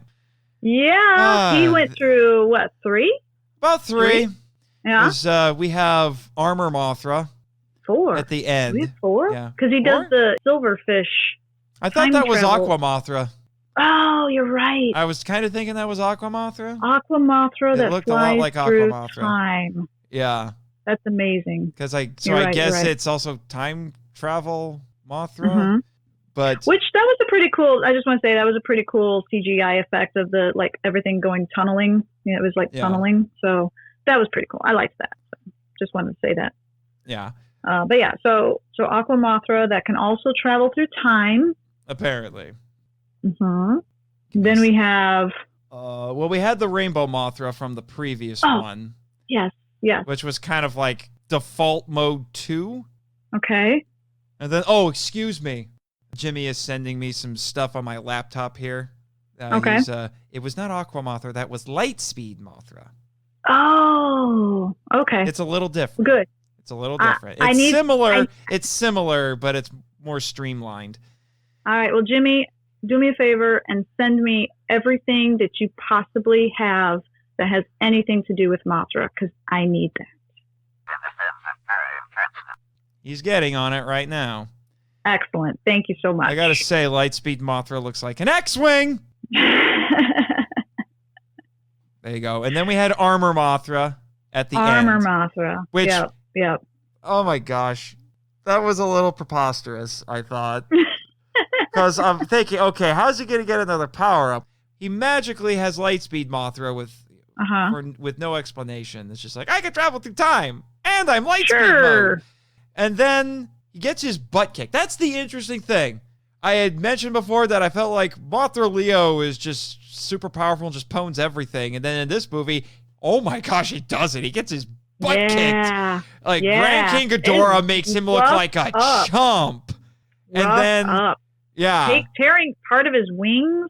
Oh my goodness. I was crying. I was literally bawling my eyes out during those scenes. Yes. And then they did the time travel thing, and he gets his butt kicked for a while by Cretaceous Ghidorah, but he manages to win, barely. Yeah. But he manages to win, and now I'm sitting here thinking, okay, I know this is not the climax of the movie, even though, like with the other ones, the middle fight feels like a bit of a climax. Right. And so I'm like, well, how does he get the other power-up? Because, again, I haven't seen this movie in forever. And then out of nowhere, we have a Cretaceous Mothra larva that shows up, and a couple of them, I think, actually. Three. Yeah, 3. Okay, there you go. Of course you counted. But, and they cocoon him. Yep. I'm like, well, that's different. I've never seen an adult Mothra get cocooned. And then somehow, nobody finds this cocoon for 130 million years. Nope. I'd like to know how that works. That's asking some time travel questions there. A lot of interesting ones. And then he pops out, and he's like, ha-ha! I have another power-up! Only took me 130 million years, but I have a power-up, punks! Ha-ha! I am Armor Mothra! And Just in time. Yeah, and to quote Ichigo from Bleach, I'm not allowed to be heard anymore. And then he just goes right after Grand King Ghidorah and mops the floor with him. But the thing is I felt like this was earned. It's not one of those times where it's like the hero is super powerful and he just pwns everything, kind of like the previous movie. This felt earned. It was like, this was the cathartic experience we wanted. Yeah, for sure. You earned this, Leo. This technically means you might be the oldest version of Mothra ever now. Because you pulled a Rip Van Winkle like no other. Yeah. Congratulations. You were born in 1996, but then you went back in time 130 million years. And then you slept for 130 million years. I don't even know. How old does that make them? Yeah. That's... I'm not even going to try. I don't know. Yeah. But I like to say that the larva, the Mothra larva, I was a bit surprised to see prehistoric worm turds. Did not know that those were going to appear, but I'm super glad that they did because, we can't have Mothra dying without being reborn again. It's kind of Mothra's thing. Doesn't matter which version it is. You got to have the Rebirth of Mothra III. Uh-huh. Actually, now that I think about it, I guess there has been some form of rebirth in every single one of these movies, hasn't there? Yeah. Even 2 kind of had one. Kind of. Thanks to Go-Go Boots. I can't believe I'm referencing that thing again. Moving on. But then even after that, we had another one. And this is probably one that I'm sure you liked quite a bit. Oh, man. The final one. Did. He morphed again. I guess this is another default mode. This is the one he's using on the island currently. He shed his armor. Yes, and this one is termed Eternal Mothra. Oh, perfect. Just like Eternal Sailor Moon. Yes. The final form. So he can't be Frieza anymore? This isn't even my final form. Excellent. That is so amazing. Yep. There you go.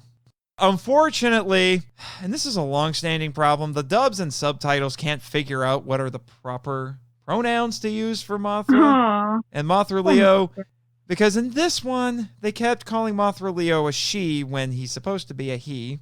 But then again, in the original movies, Mothra is supposed to be a she, and they kept calling her a he. I don't understand why people are so confused about this. I don't know. But then I have down here on my notes, oh man, Mothra Leo gets down and dirty because he claws at prehistoric Ghidorah's face. I'm just like, oh man, gloves are off. Oh yeah. Gloves are off. Mothra Leo's like, screw you. There was some blood. Yeah. Yeah, there was some blood there. Yeah. Oh, so we can have Mothra Leo clawing at Ghidorah's face, but no decapitations. Gotcha, Toho. Nope. Yep. And my next note for Mothra Leo is he plays chicken with Grand King Ghidorah, and it's kind of hilarious. Yeah. Because he doesn't even flinch, and he just goes right into King Ghidorah's chest and just pushes him back. It's just right in midair. He's just like, no. Yep. Ghidorah's like, I gotcha. And then he's just like, no. Yep. And then he does it again. Yeah. And then we get to the end, and I this is literally me kind of transcribing my thoughts when we got to the end with Ghidorah after Mothra Leo does all this stuff with him. Armor Mothra Leo. I said, boom! Because I was expecting him to explode, and he doesn't. I said, boom. So I go, boom! Boom! Boom! Boom! And then he actually explodes. Yeah, there's like a delay. And he exploded so much I bumped my microphone. Sorry, folks. Oh, there you go again. Anyway. Hey, I can understand your excitement. I'm just saying. I totally get it. Kind of like, I wrote down, it's kind of like Power Rangers or a samurai movie, where the heroes run by and they hit each other. And in Power Rangers, they would just do a little pose and then the monster would explode behind them. Or if it's a samurai movie, they would charge at each other with their swords.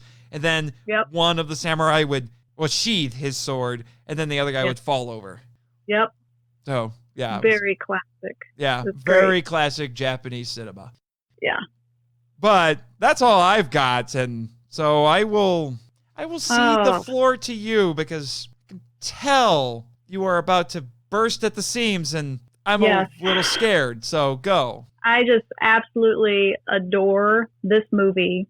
I adore everything about this trilogy. And wait, even I have two? Even two. You know why? Why? Because it has Mothra in it. Of course. Yes. So I love Mothra so much. And as you know, I have converted to Mothrianity. Yes. I have the song memorized. Because of course you do. Yes. And I shall now sing it for you. What? Sing? Okay. Mosuraya, Mosura, Dongan Kasakuyan, Indomu, Lusto Urando, Hanba Muyan, Randa Bandun Radan, Tonju Kanra, Kasakuyan, Mosuraya. Hey, hold it. Jimmy has something to say here. Wait. Oh. Okay. Oh. That's Reverend Mifune. Jimmy's telling me he's here and he needs to talk with you. I've been wanting to meet him. Yeah, I've never seen him come to the studio, let alone during a broadcast. But Jimmy's telling me that this is really important. So, we'll be back after these messages.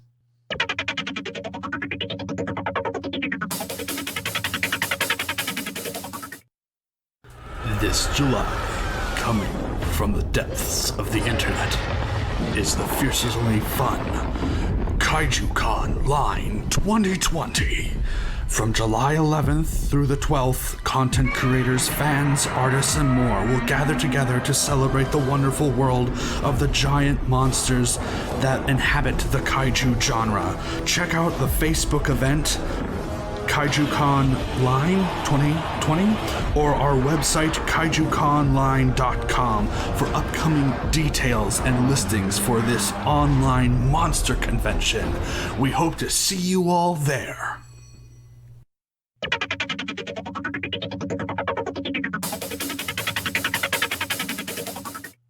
So, Bex, Yeah. how did that chat with Reverend Mifune go?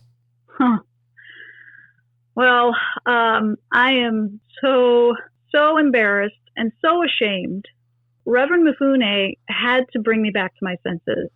You know, the last episode when I professed my new faith in Mothrianity, he heard that. Yeah. And He listens to all the episodes. Yeah. Okay. Well, good. I'm glad he heard that because, he definitely did me right. He talked to the Elias sisters, and between them, they determined that Belvira was up to her old tricks. Was she? So, yeah. So that, little I knew mind she couldn't control be thing. trusted. Yeah. She hatched a little scheme, and, well, obviously you've heard the fruit of that, so. Yes. So I take it, I had theorized this because Mothrianity didn't sound exactly like the beliefs of the Infant Islanders. See, I had no idea. I was like, where the heck did this come from? Because I thought I would have heard about this. Well, I'm really glad that he talked to me because he reminded me of the passage in Ephesians 4 that says that we be no more like children, tossed to and fro and carried about by every wind of doctrine, by the sleight of men, or in this case, Belvira, and cunning craftiness, whereby they lie in wait to deceive. So I'm back now, and he graciously reminded me that as Christians, we must discipline our hearts and minds with the Word of God. Yeah, I'm sure Belvira got a good laugh out of all this. I'm sure she did. Yeah. And knowing her sisters, I think they're going to have a long talk. Because they're probably going to feel like I did, where it's just like, what are you doing? I thought you were done doing that. Yeah. I mean, you still had an inexplicable face turn, but still. Yeah. Well, we know why now. Yeah. Apparently to lull people into a false sense of security around her. Yes. But, So remember, kids, Mothra is cool and all, but Jesus is better. Yeah. Yeah, that's a relief. I can't begin to tell you how concerned I've been for you the last month since you came last. It was quite a shock. Sure. It's quite a shock. Yeah, Tim's been really concerned too. So, well, I mean, you were 12 being centimeters tall. And... Yeah, I've had an interesting couple weeks, that's for sure. Yeah. And I may have gone on a buying spree for Mothra paraphernalia. So I might have to. You found that fairy plushie finally? Yeah, it was life size, so you could actually sit on it. Yes, it was great. I loved it, by the way. I loved it. It looks like a big fluffy pillow when you're 12 centimeters tall, so that must have been nice and comfy. Yep, it was great. Yeah. It was great. Just saying. But, I'm glad to be back now. Okay. Back to your old self. Don't worry. I've been reassured on many occasions. God is gracious. So everything will be fine. Yep. Everything will be fine. Yep. All right. Yep. Thank you, Reverend Mifune, for setting me straight. Yeah. You are the man, Reverend. You are the man. I need to have you on the show sometime. Now we can move on to a proper Toku topic. Yay! Or in this case, two of them. Don't yay this. Yeah. It's a little bit sad. We've come off... Yeah. We're going to a couple of kind of sad topics after having such a high on talking about this movie because, it's better than it probably has any right to be. Right. And like we said earlier, this actually has meat to it. There's a message. Some of it looks like a bubble. Movie. Exactly. A meat bubble. Yeah. So yeah, there's actually something to chew on with this show. There's an actual message behind it. A couple of them, I think. Yep. But I'm going to let you spearhead the first one, which is the, again, make sure I'm saying this right, the hikikimori? Yes. Okay. Yep. So when I first watched the movie, I was like, oh, Shota's a NEET. What does that stand for again? NEET. N-E-E-T? Correct, yes. So I'm going to talk a little bit about that because there is the NEET and hikikimori, they kind of overlap, but they're distinct in their own ways. So I'll talk about NEET at first, which means not in education, employment, or training, N-E-E-T. So the term originated in the United Kingdom around 1999, and it has spread to other countries, including Japan, Taiwan, China, South Korea, Canada, and the U.S. The equivalent in the West, because NEET is still unfamiliar, mostly in the West. So the term we would use would be unemployed. And just as a reminder, those who are receiving schooling or training are not considered unemployed. So this is somebody who, again, is not. Yeah. So remember, when I was in college and I didn't, during those times when I was in college and I didn't have, my on-campus job or an off-campus job, I was considered employed, even though I was not making money as a student. You would be considered in full-time student. So you would not fall under this classification. Interesting. So according to a 2015 article by the Organization for Economic Cooperation and Development, or the OECD, there are roughly 39 million NEETs in 33 of the world's advanced industrial countries. Interesting. Yep. So in the UK, the classification consists of those aged between 16 and 24. The term became widespread after its use in a 1999 report by the Social Exclusion Unit, which was set up by the Labour Party in 1997 to provide advice and policy analysis in an effort against social exclusion. So they already started recognizing this as an issue. And up to this point, the term status zero was used, but NEET was soon adopted for this subgroup of people, given the negative connotations of the term status zero.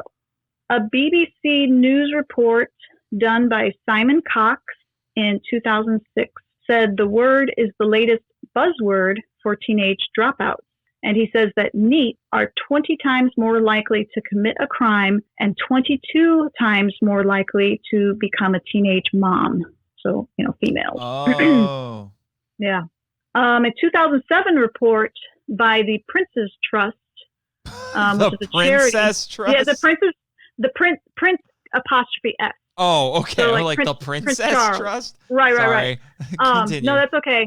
The Prince's Trust, a charity which is set up to help vulnerable young people get their lives back on track. This report stated that almost a fifth of people aged 16 to 24 in England, Scotland, and Wales are NEET. That's a lot of people. Yeah. In his book titled Understanding Race and Crime, Colin Webster claims NEET commit disproportionately large amounts of crime, and children with high levels of truancy and exclusion at school are likely to become NEET. So now we're transitioning to Japan, because that was all like UK, right? Yeah. And I want to reiterate, I should have mentioned this when we started, that we're bringing this up because of Shota. Exactly. Yes. Thank you for that reminder. That's what first came to mind when I was watching this, was that Shota was a NEET. In Japan, the classification consists of 15 to 34-year-olds, so we have a wider swath of people. Around 2004, 2005, before the term was widely accepted, non-employed young people were framed as lazy, work-shy, and voluntarily out of employment. Many NEETs are supported by their parents or relatives. Some of the reports are conflicting as far as how many NEETs there are in Japan. Like one 2000 report said there was upward of 480,000. Another claimed 850,000. But depending on the definition and the parameters, there's kind of not a hard number of NEETs that I could find, at least in Japan. Jimmy is wondering why you're saying neat and not hikikimori. I will tell you. I was actually just getting to that, Jimmy. While the term neat originated in the West and circulated around the globe, hikikimori, which translates to pulling inward or social withdrawal, originated in Japan. And the term was first coined by psychiatrist Tamaki Saito in 1998. All right, so this kind of was like right with the movie, okay? Mm-hmm. So hikikimori is best defined by 6 traits. 1, most of the day, nearly every day, is spent at home. 2, persistent avoidance of social situations. 3, persistent avoidance of social relationships. 4, experienced distress or impairment in an individual's normal routine. 5, duration of at least 6 months. And 6, not better explained by another psychiatric disorder such as a social phobia, major depression, schizophrenia, or avoidant personality disorder. So with all those things in mind, think Shota. All right. Now, I do think Shota has some depression. We talked about that. But I kind of think that maybe the depression is a byproduct of this. Well, I'll kind of explore a little bit of that here. So if you want to simplify the differences between neat and hikikimori, neets will still have a social life, but no job, where hikikimori will have no social life, but can be employed. So instances of hikikimori, there's a lot of information out there about it. I shouldn't say most of them, but some of them will work from home through the computer. Oh, they have the computer. Then I guess the last couple of months have been paradise for them. Exactly. I didn't watch it, but there's like an article about the COVID-19 and the hikikimori. So very interesting stuff to explore here. All right, let me kind of talk about what you mentioned, the depression that Shota was possibly displaying. Yeah. Mm-hmm. So Saito's initial estimate number of individuals in the state of hikikimori, so if you remember back in 1998, was to be about 1 million. This number has been proliferated in various media outlets. So it was kind of like thought that everybody, like there was a lot of people that are hikikimori. In 2002, one team found 14 cases amongst a sample of 1,646 people in Okinawa, extrapolating to about 410,000 cases in the entire country. So the 1 million had no empirical basis. We have a little bit of a sampling here in Okinawa in 2002, which could possibly make that number to be around 410,000 cases. In 2008, another study used statistics on labor market participation to estimate that the number of hikikimori is actually less, about 200,000 cases nationally. One other study that has been widely accepted among the scientific community as of 2010 estimates there to be 232,000. So still a lot of people, but as you can see, there's kind of this, we really don't know what hikikimori is. There's this exploration of what it is and what causes it and how do you even define it. In 2012, a study was conducted among 124 mental health professionals from 8 countries around the world were surveyed, asking if they had ever seen a described case. Nearly all of them stated that they have seen or heard of someone in their own country who matches the description. So we're kind of seeing it develop in other countries too, or at least the mental health professionals kind of in other countries starting to explore the hikikimori phenomenon. Because social withdrawal is a symptom for many psychiatric concerns, including anxiety disorders, depressive disorders, psychotic disorders, personality disorders, and pervasive developmental disorders, this means that the entire syndrome of hikikimori could potentially be explained by already well-established and well-researched psychiatric conditions. Is it a thing? Is it not a thing? Is it a, there's this give and take. Is it actually its own thing, or is it just a outworking of something else? Got a few more things here. Japan is very slow on the pickup when it comes to mental health because of the social stigma and shame involved in seeking counseling. Most who suffer from depression, PTSD, and other various mental illnesses. Yeah, Jimmy knows about that. He's got a serious case of PTSD from the war in space. Yeah, so while healthcare professionals are unclear as to the cause and proper diagnosis of hikikimori, it is a growing phenomenon that is gaining worldwide attention. The upper age of the subgroup is also moving higher, since most hikikimori do not recover and only grow older. Mm-hmm. It is also unclear how many women hikikimori there are. Really? Since the role of housewife or homemaker is a social normative. In May of 2019, a 51-year-old man went on a stabbing spree, killing 2 people and injuring 18 others before committing suicide. I heard about this. Yeah, and it was unfortunately children. Investigations claim he was hikikimori, which brought the phenomenon once again to the forefront of world news agencies.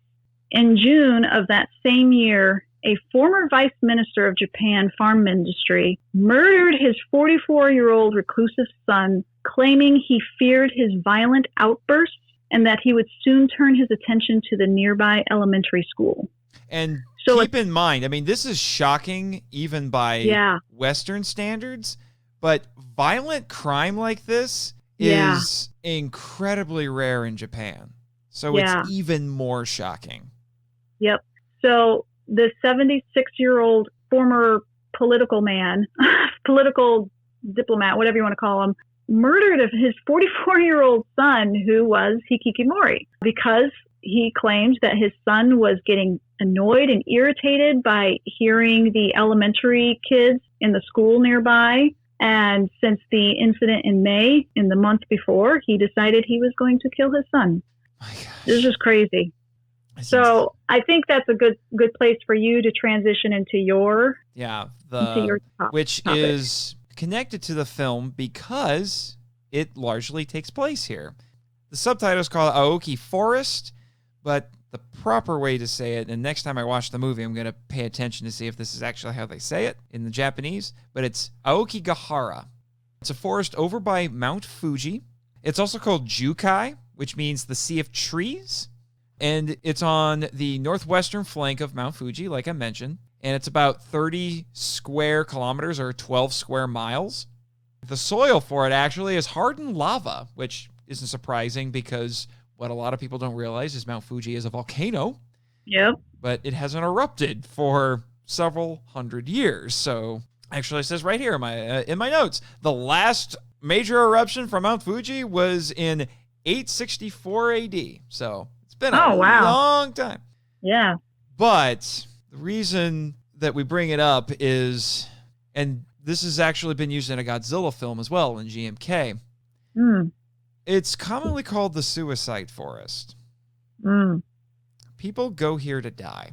And because of that, the forest has some other distinctions, some other beliefs around it. You could almost call it folklore. It's also believed to be haunted. And I think as we get into this, you'll see that the two are connected. Yeah.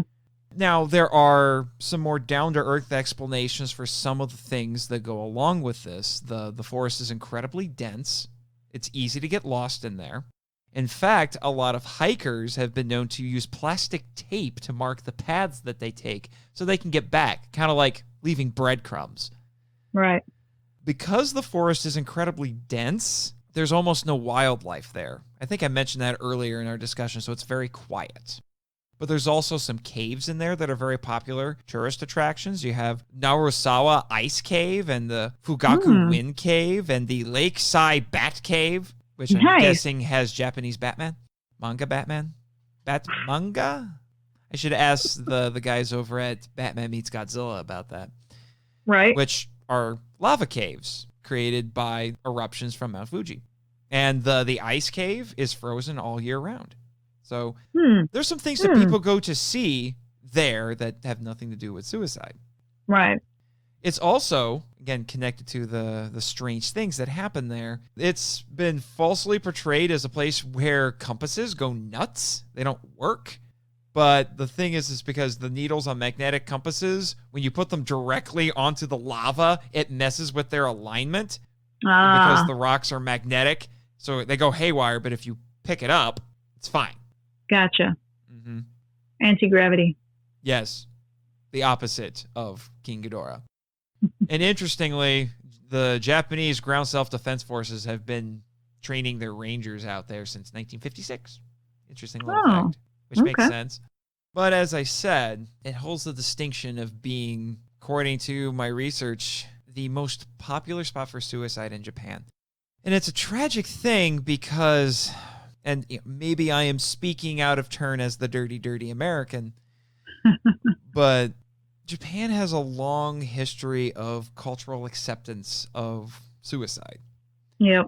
It kind of goes back to the warrior culture of the samurai because they would prefer death to dishonor. So if you've heard terms like harakiri or seppuku, that's considered honorable suicide. And it's romanticized. In a lot of ways, yes, it is. In 2003 alone, there were 101 bodies found in the forest because that's the problem. People go in there and they commit suicide and then nobody finds them until they go looking.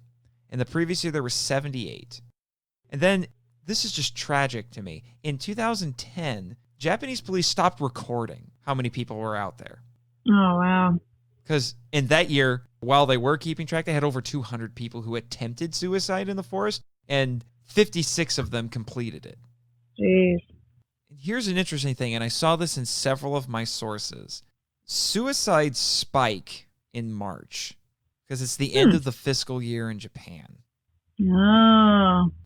From what my sources were saying, it's because with it being the end of the fiscal year, a lot of Japanese employees are, I'm guessing, seeing what their evaluations are and seeing if they accomplish their goals or not, or maybe there's a lot of pressure to meet deadlines and meet certain goals within the company, a certain amount of money and everything. And if they're not making it, there's a lot of shame that's put on that and they can't handle it.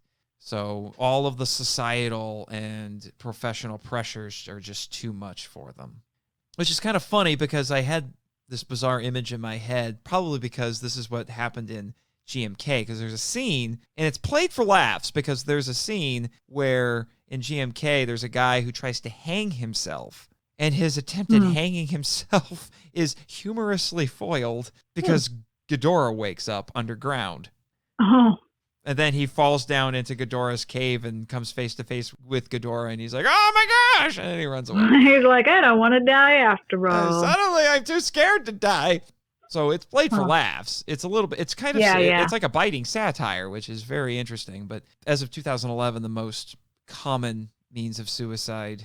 Oh, it was hanging. Oh, I misread that. I thought it's hanging or it's drug overdose. I thought it was just drug overdose. And the police and local officials have stopped publicizing the numbers of suicides because they're trying to decrease the forest's association with suicide. When you talk about it enough, they think it makes people interested in actually doing it. And a lot of people think that the modern fascination with it goes back to a novel called Tower of Waves, which was published in 1961 by an author named Seicho Matsumoto. It was about a young couple, and they end up committing suicide at the end of it, and they thought because it was romanticized, it's made people interested in doing it themselves. But the thing is the forest association with suicide predates even that, because there was apparently a practice called Ubasute, which involved taking the elders out into the forest and just leaving them there. Oh. And then because of all of this stuff, with all the suicides and because of how strange the forest topography is, like, it's so dense, it could be high noon and you would have hardly any light coming through. Wow. It's that dense. I don't know if you saw, because I sent you a link and said, here, take a look at this. The root system for a lot of these trees is kind of terrifying because it's so dense. There are some trees that, because the roots are still above ground, it looks like they are walking on tentacles. Wow. It is bizarre and terrifying and mesmerizing all at the same time. It's great. It's crazy. But because of that, the forest is purported to be haunted by what are called yurei, which are ghosts. Now, yurei, they're ghosts, but they're different than how a lot of Westerners would perceive ghosts, how they understand ghosts. It's popularly believed in Japan that if a person dies with a deep sense of hatred, anger, sadness, a lust for revenge, that soul can't leave this world and continue into the next, and instead ends up wandering the forest. Okay. It wouldn't surprise me, Bex, if you've probably heard about the yorei because they're very popular in modern Japanese culture. Mm-hmm. I can't say I'm familiar with the term, but the concept I've definitely run across. Yeah. So now that I'm thinking about it, I'm like, oh, yeah. So for a lot of Westerners, particularly if they've seen a lot of horror movies, unlike the ghosts in those, yorei are not looking for something specific in order to rest in peace. They don't really want anything in particular. They just want to have the curse that's been put upon them to be lifted or to have their conflicts resolved. But you want to know something that's a little bit freaky? The superstitions centered around the yorei are actually pretty potent. I found out that there are people who go around the forest, and apparently this is an annual thing. They go through the forest looking for bodies. And they have what are called forest guardians, and if they find a dead body, they take it to a special room, and then they place the body on a bed, and then they have one of the guards sleep in the room with the body. Wow. And the reason they do that is because it said that if the corpse is left alone in the room, the yorei will move all night around them, screaming in derangement. Wow. So the guards play rock, paper, scissors, which in Japanese I found out is called junkin. Okay. To decide who's the unlucky guy who has to stay in the room with the body. How do you choose that job? Yeah. They are so afraid of these fallen souls that they would prefer to sleep near the body than risk disturbing the yorei. Wow. That's how deep the belief goes surrounding this thing. Now, a lot of the stuff with this forest actually got brought into the world consciousness a few years ago, and maybe you remember the specs. Logan I know what you're talking Paul. About. Yep. An idiot. That was making headlines back when I was on my previous podcast, and we had to decide if it was something we were going to bother talking about, and we didn't, because we didn't want to give this guy any publicity. Nope. But this punk filmed a video. He's a YouTuber. Filmed a video where he claimed he found a body hanging in a tree in the forest. Now, it was fake, but he was presenting it as if it was true. Yeah. Talk about poor taste. All kinds of backlash. It was called tone deaf, particularly when it came to the subject of suicide and mental health in a country where, as you pointed out, suicide rates are higher in Japan than they are in the developed world. It's terrible. Yeah. And because it's such a common place where suicides are committed, they actually have signs in both Japanese and English erected urging people to not do it. To rethink. Yeah. It says, here, I got a couple of them written down. I quote, "Quietly think once more about your parents, siblings, or children. Please don't suffer alone, and first reach out." There was a Japanese psychiatrist who interviewed some people who survived their suicide attempts out in this forest, and they asked why they did it, and they said the key reason was because they believed that they would be able to die successfully without being noticed. Wow. They also, interestingly, they thought they wouldn't be noticed, but because it's haunted, they also thought that they wouldn't die alone, that there would be these other souls out there in the forest. And another thing that they've done to try to curb this is they have put up security cameras to make sure people don't go in there and try it. So they're making a little bit more efforts to try to curtail this, which I think is good. Yeah, absolutely. And they've also, the local government has tried some other methods to try to curtail it, so they've raised the height of bridge rails, and they've trained volunteers to talk to potentially suicidal visitors. They've increased police patrols at the entrances, and they have actively discouraged movies and TV shows that might promote the forest's reputation as a place to kill yourself. Which is interesting because I discovered that in the last couple of years, there have actually been a pair of American movies made that centered around the forest. One was called Sea of Trees. It was an independent drama and had some pretty big stars in it. I'm surprised I didn't hear about it. It had Naomi Watts, connection, because she was in King Kong, 2005. She was Ann Darrow. Matthew McConaughey, all right. Crazy. And oh my goodness. Ken Watanabe. Last Crazy. Samurai, pair of Godzilla movies, all kinds of cool stuff. Batman Begins. And, that was a little drama about a couple whose marriage is on the rocks, and then the husband goes off into the forest. From what I saw in the trailer, I guess the implication is he's going to kill himself, and he meets Ken Watanabe out there, and Ken Watanabe is trying to tell him not to do it. And then there was a horror movie, of course, from around the same time. It was just called The Forest, that is about a young woman who has a twin sister who went off into the forest and disappeared, so she goes off trying to find her. And then scary things happen because... Of course. It's... Because horror. Yeah, Aokigahara, because, it's haunted. Yeah. So it was playing up on both the suicide and the haunted aspect of The Forest. Haven't seen either one of those movies yet? Probably just going to watch Sea of Trees. That was the more interesting of the two, personally. Yeah, that sounds more interesting for sure. Yeah. But Japan has a very high rate of suicide rates. It's ranked 26th globally in age-adjusted suicide rates in 2015. That's from the HWO. That year, overall, there were 15.4 suicides per 100,000 population, and that breaks down to 9.2 for women and 21.7 for men. Wow. And just to put that into perspective, it's 12.6 in the United States, 7.4 in the United Kingdom, and 5.4 in Italy. Wow. But it's 16.1 in Belgium and 24.1 in South Korea. A lot of people think that this increase in suicide rates has come about in Japan because of the economic crisis that struck them in the 1990s. You may have remembered that from when I was on Kaiju Vision talking about the asset bubble bursting. Yeah. Yeah, it put Japan into a recession, and they've never really fully recovered from it. Yeah. Interestingly, and this goes back at least, I think, a little bit to some of the stuff you were talking about, Bex, the average age of someone who commits suicide in the forest is 40 to 50 years, and they're usually men. I didn't put this in my notes, but it came up in my research. I couldn't find a lot of connection. Like, the main connection I found between hikikimori and suicide was the incidents in May 2019, where the man went on the stabbing spree and then killed himself.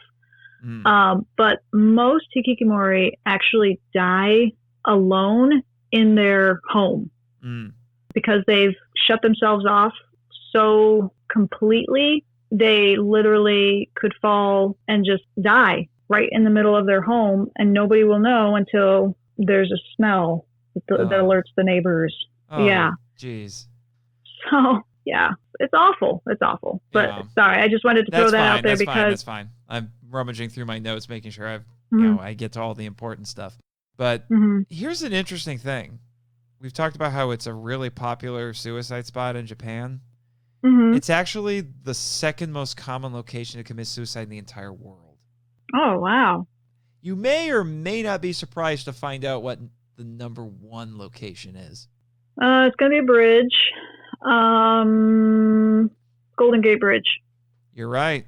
I mean, I'm not happy about it, but... Yeah.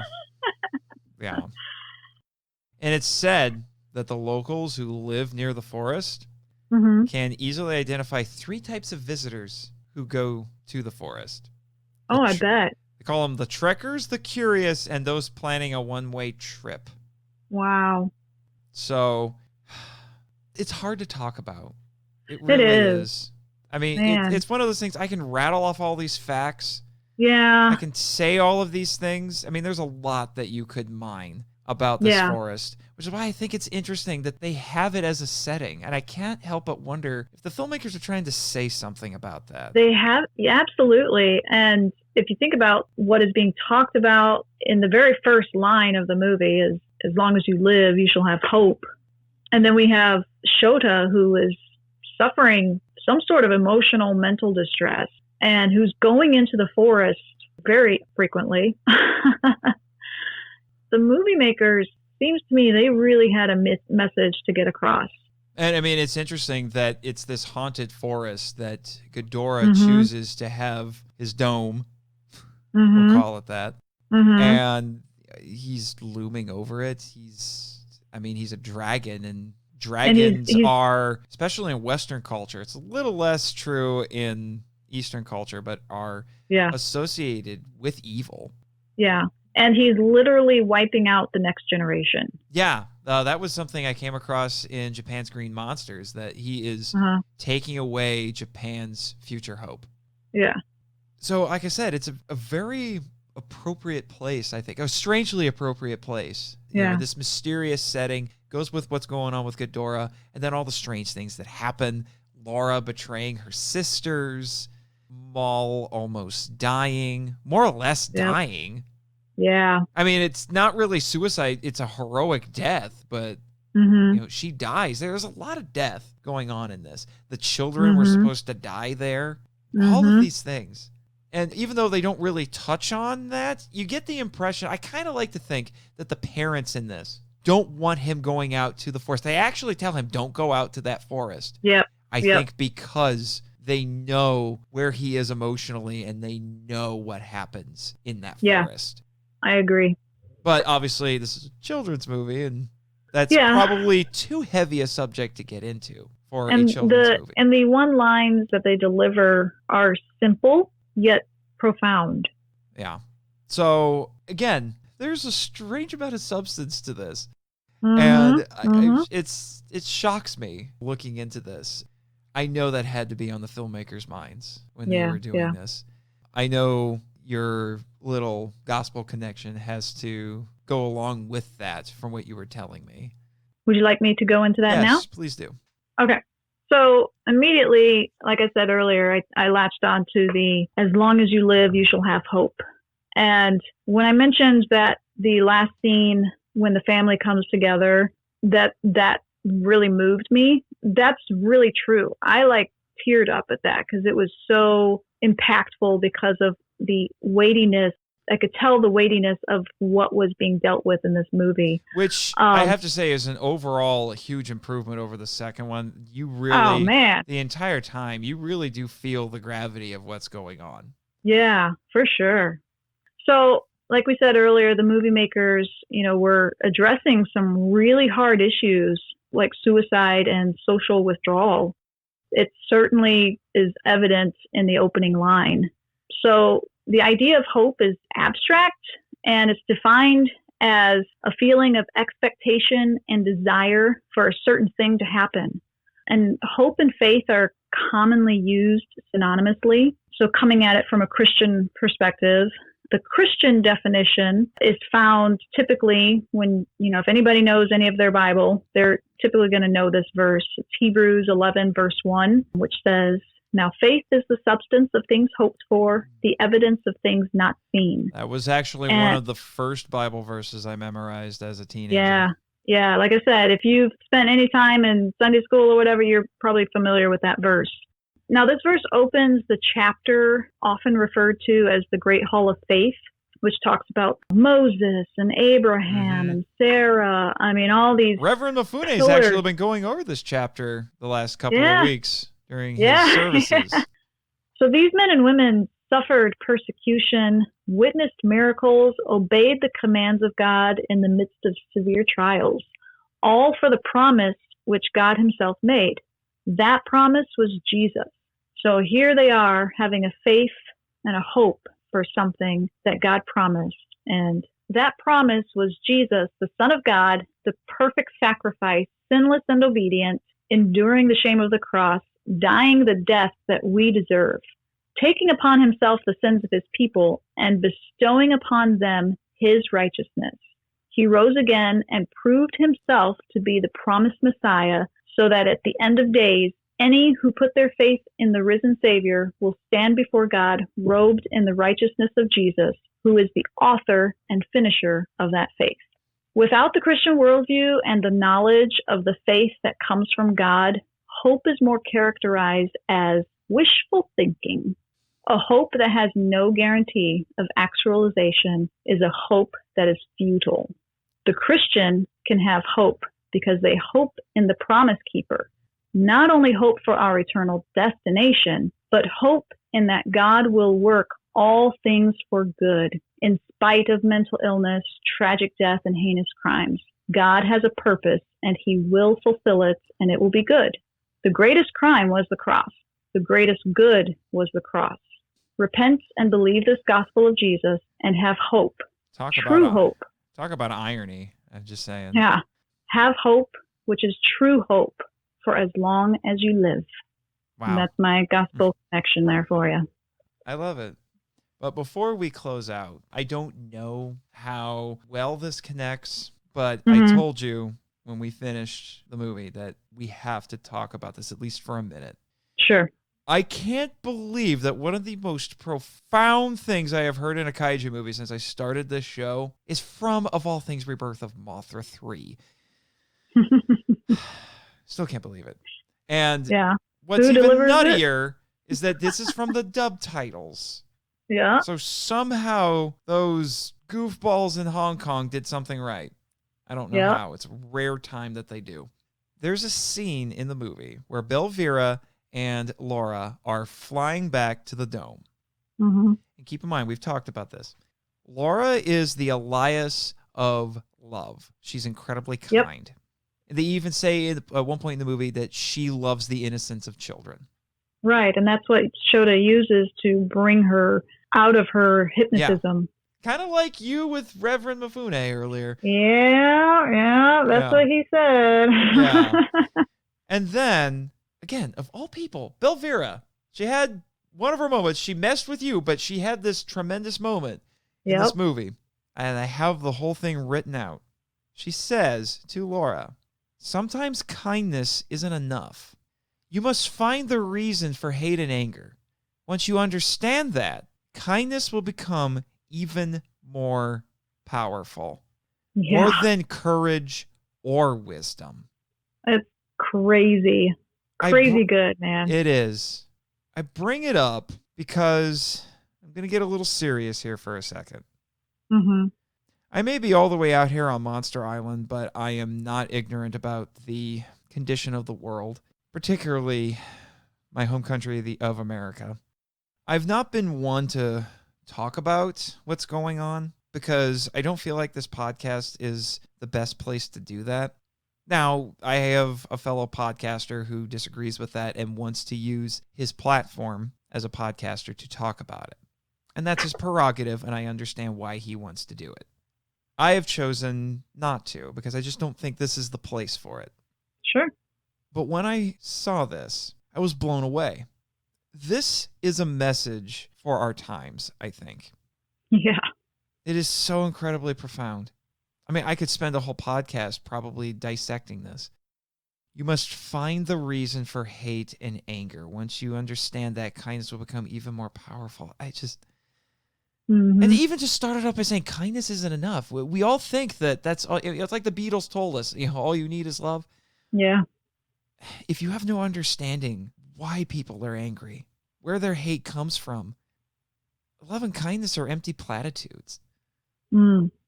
All the courage, all the wisdom in the world means nothing. But when you understand it, I mean, I look at it, I feel like it's advocating empathy. And yeah, I have my opinions about what's going on, but in the end, I don't think the opinions necessarily matter. This is about people. And we have to understand why people feel the way that they do. And if you understand why people feel the way that they do, I think you can better deal with the underlying issues. And I've seen far too much of people not taking that time on social media, especially. Yeah. And I've said this not on any of the podcast social media, but elsewhere.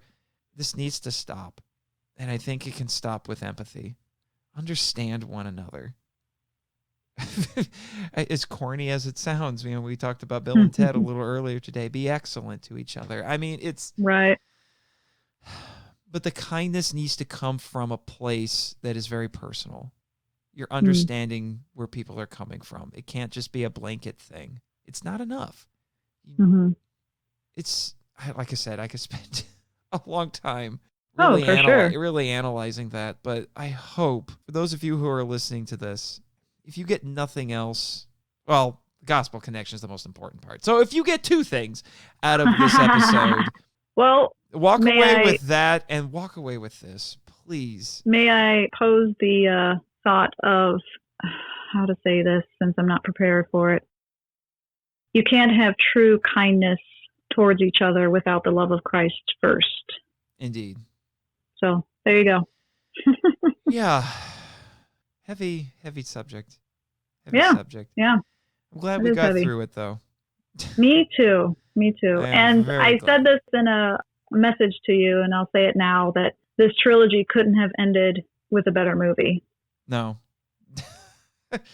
I mean, there could have been better. It's certainly not perfect. It still has a lot of the same foibles as the previous movies, but the movie it's surprisingly good. The movie could have been better, but as it stands, it's a great ending to this trilogy. And this is coming from the not Mothrian Bex, right? Nope. So, that's good to know. I was a little concerned there for a while. I was just like, I think she likes this a little too much. I have a clear head and a clear heart. I have been recentered back to a love of Jesus. So yes, as I said, Mothra is cool, but Jesus is better. Yeah. Yes, Jimmy, I was just about to mention that. This is a good point for me to let you all know what our next episodes are going to be. Our next episode will be a mini analysis. It's been a little while since we've done that. I will be doing a mini analysis on the 1963 Toho classic Matango, which honestly is one of my favorite tokusatsu films. It is fantastic. It has the unfortunate U.S. title of Attack of the Mushroom People, which does it no favors. Makes it sound incredibly schlocky when it's as far from schlocky as you can possibly get. Although on paper, it sounds kind of insane. It's a horror movie about mushrooms. All right. But trust me, it is infinitely better than any summary could describe it. I mean, I just watched 3 movies that had a giant moth and worm turds and meat bubbles and lightning and lasers. I mean... Oh, lightning and lasers. How could we forget about lightning and lasers? But yeah.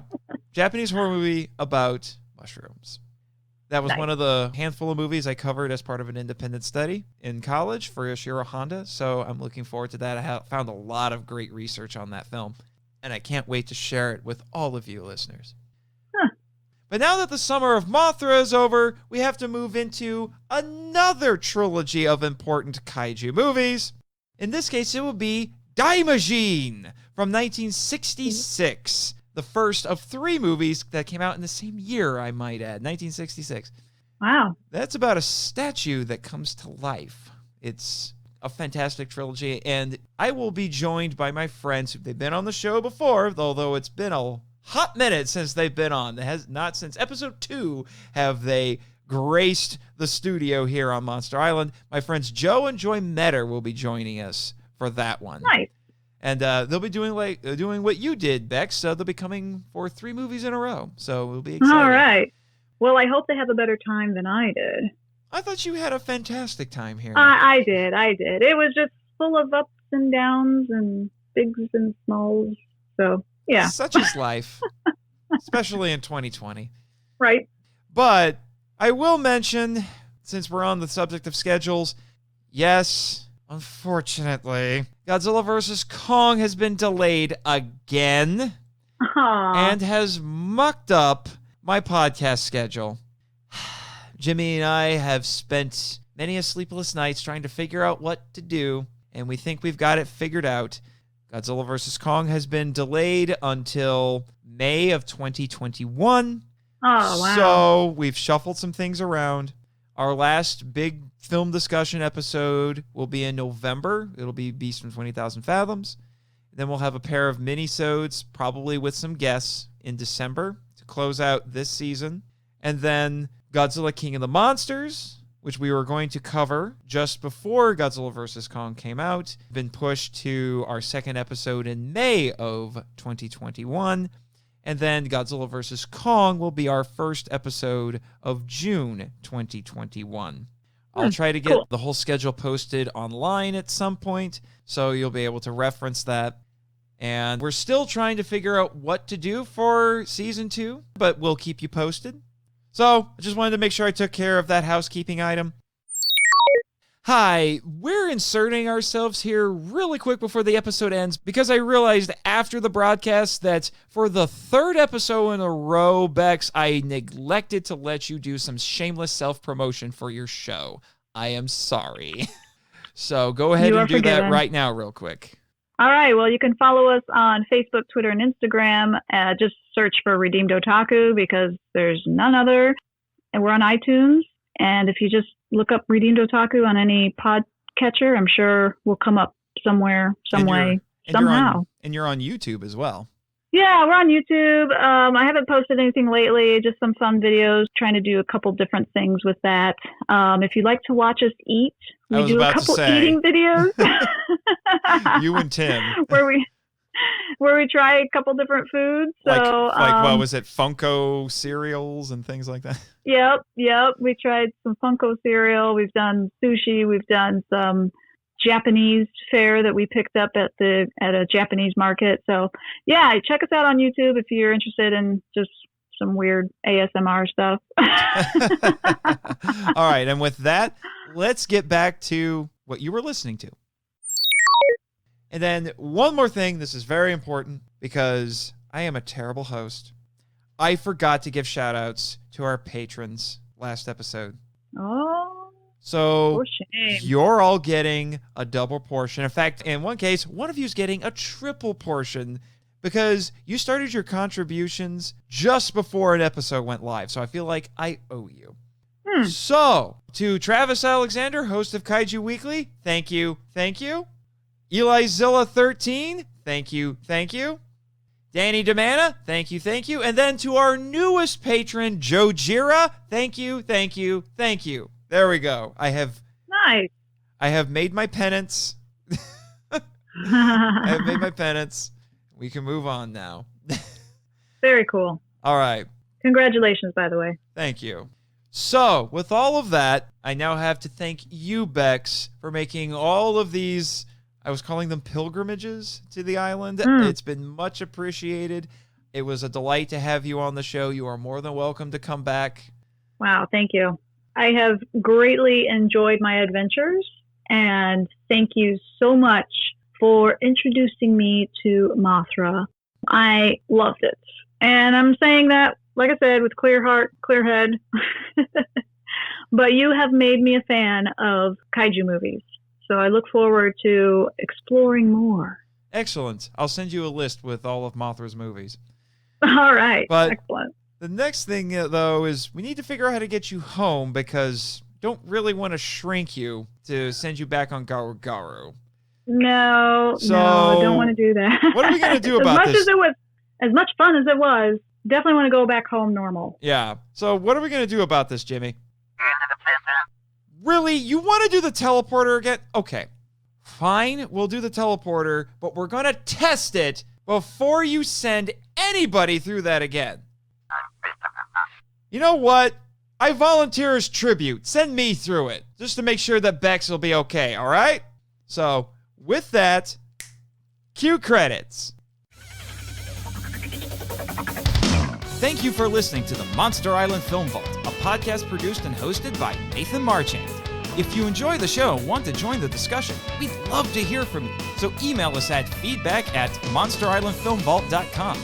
Your message could be read on a future episode of the show. Our website is monsterislandfilmvault.com. Follow us on Facebook and Instagram at Monster Island Film Vault, and on Twitter, where our handle is TheMonsterIsla1. You can also follow Jimmy from NASA on Twitter at NASAJimmy. I have fulfilled my contractual obligations. The podcast logo was created by Tyler Souls from TylerDrawsComics.com. Our theme song is Wander on the Offensive, live edit by B33J, Sarax, Juan Madrano, and Nonsensical Lexus, which is a remix of Counterattack, Battle with the Colossus, and The Open Way, Battle with the Colossus by Ko Otani from the video game Shadow of the Colossus. It can be downloaded from ocremix.org. All film and audio clips belong to their respective copyright holders, and no infringement is intended or implied. The show is available on Apple Podcasts, Stitcher, YouTube, and other fine podcatchers. Please rate and review us on Apple Podcasts to spread the word about the show. You can also support MIFV on Patreon. The Monster Island Film Vault is a Moonlighting Ninjas media production. Sayonara!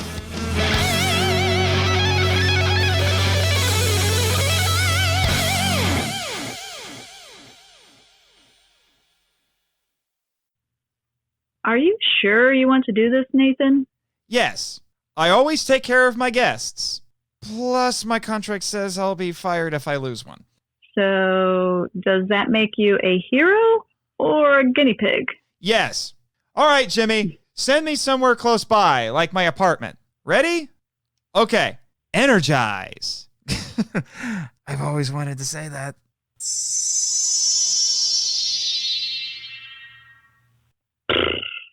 I'll always remember my time being 12 centimeters tall. But boy, my cat, there were a few close calls. But thankfully, Tim was there to rescue me. It wouldn't have been the first time Corvus sent me to the ER. See, what happened was... That was one of the most interesting experiences I've had since coming to Monster Island. I wonder why the board hasn't patented this. It revolutionized, well, everything. Well, that's cool, but I think I'm ready to go home now. Be my guest, Bex. Arigatou gozaimasu! The heck are you doing, Jimmy? You aren't doing this? Then... Hello, anime lovers! Nathan has a twin sister? And she's a magical girl? Bex, I don't have a twin sister. Well, you do now. Not only a magical girl, but a princess. Hey, that's my crystal in your wand, Missy. Unhand me, brute. Who do you think you are? I don't know. This day just keeps getting weirder. Jimmy's motioning for you, Nathan. Got something on the computer? Let me see. Oh. What is it? Apparently, when I went through the teleporter with that crystal you gave me in my pocket, it somehow caused this female clone to come into existence. What? Wow. This is like Ranma 1/2, only less awkward. So, I'm you? Tall, blonde, blue-eyed, and snarky? Yep. Though a heck of a lot prettier. Shut up, Jimmy. So, what's your name, princess? I don't have one. Well, if I'd been a girl, my parents would have named me Jessica. I like it. Shine! Crystal Lady Jessica! This is amazing! You are amazing! Want to review a magical girl anime on my podcast, Redeemed Otaku? I'd be delighted, but, can we do it after I talk with that handsome red-headed guy first? Don't even think about it, Jimmy. Considering you just came into existence, you're going to need some pointers. I know the perfect anime to watch, young Padawan. Really? Yes! We can have a slumber party, watch all 200 episodes, and then talk about it. Squee! Oh, come the frick on. Yay! Jimmy, beam us that away.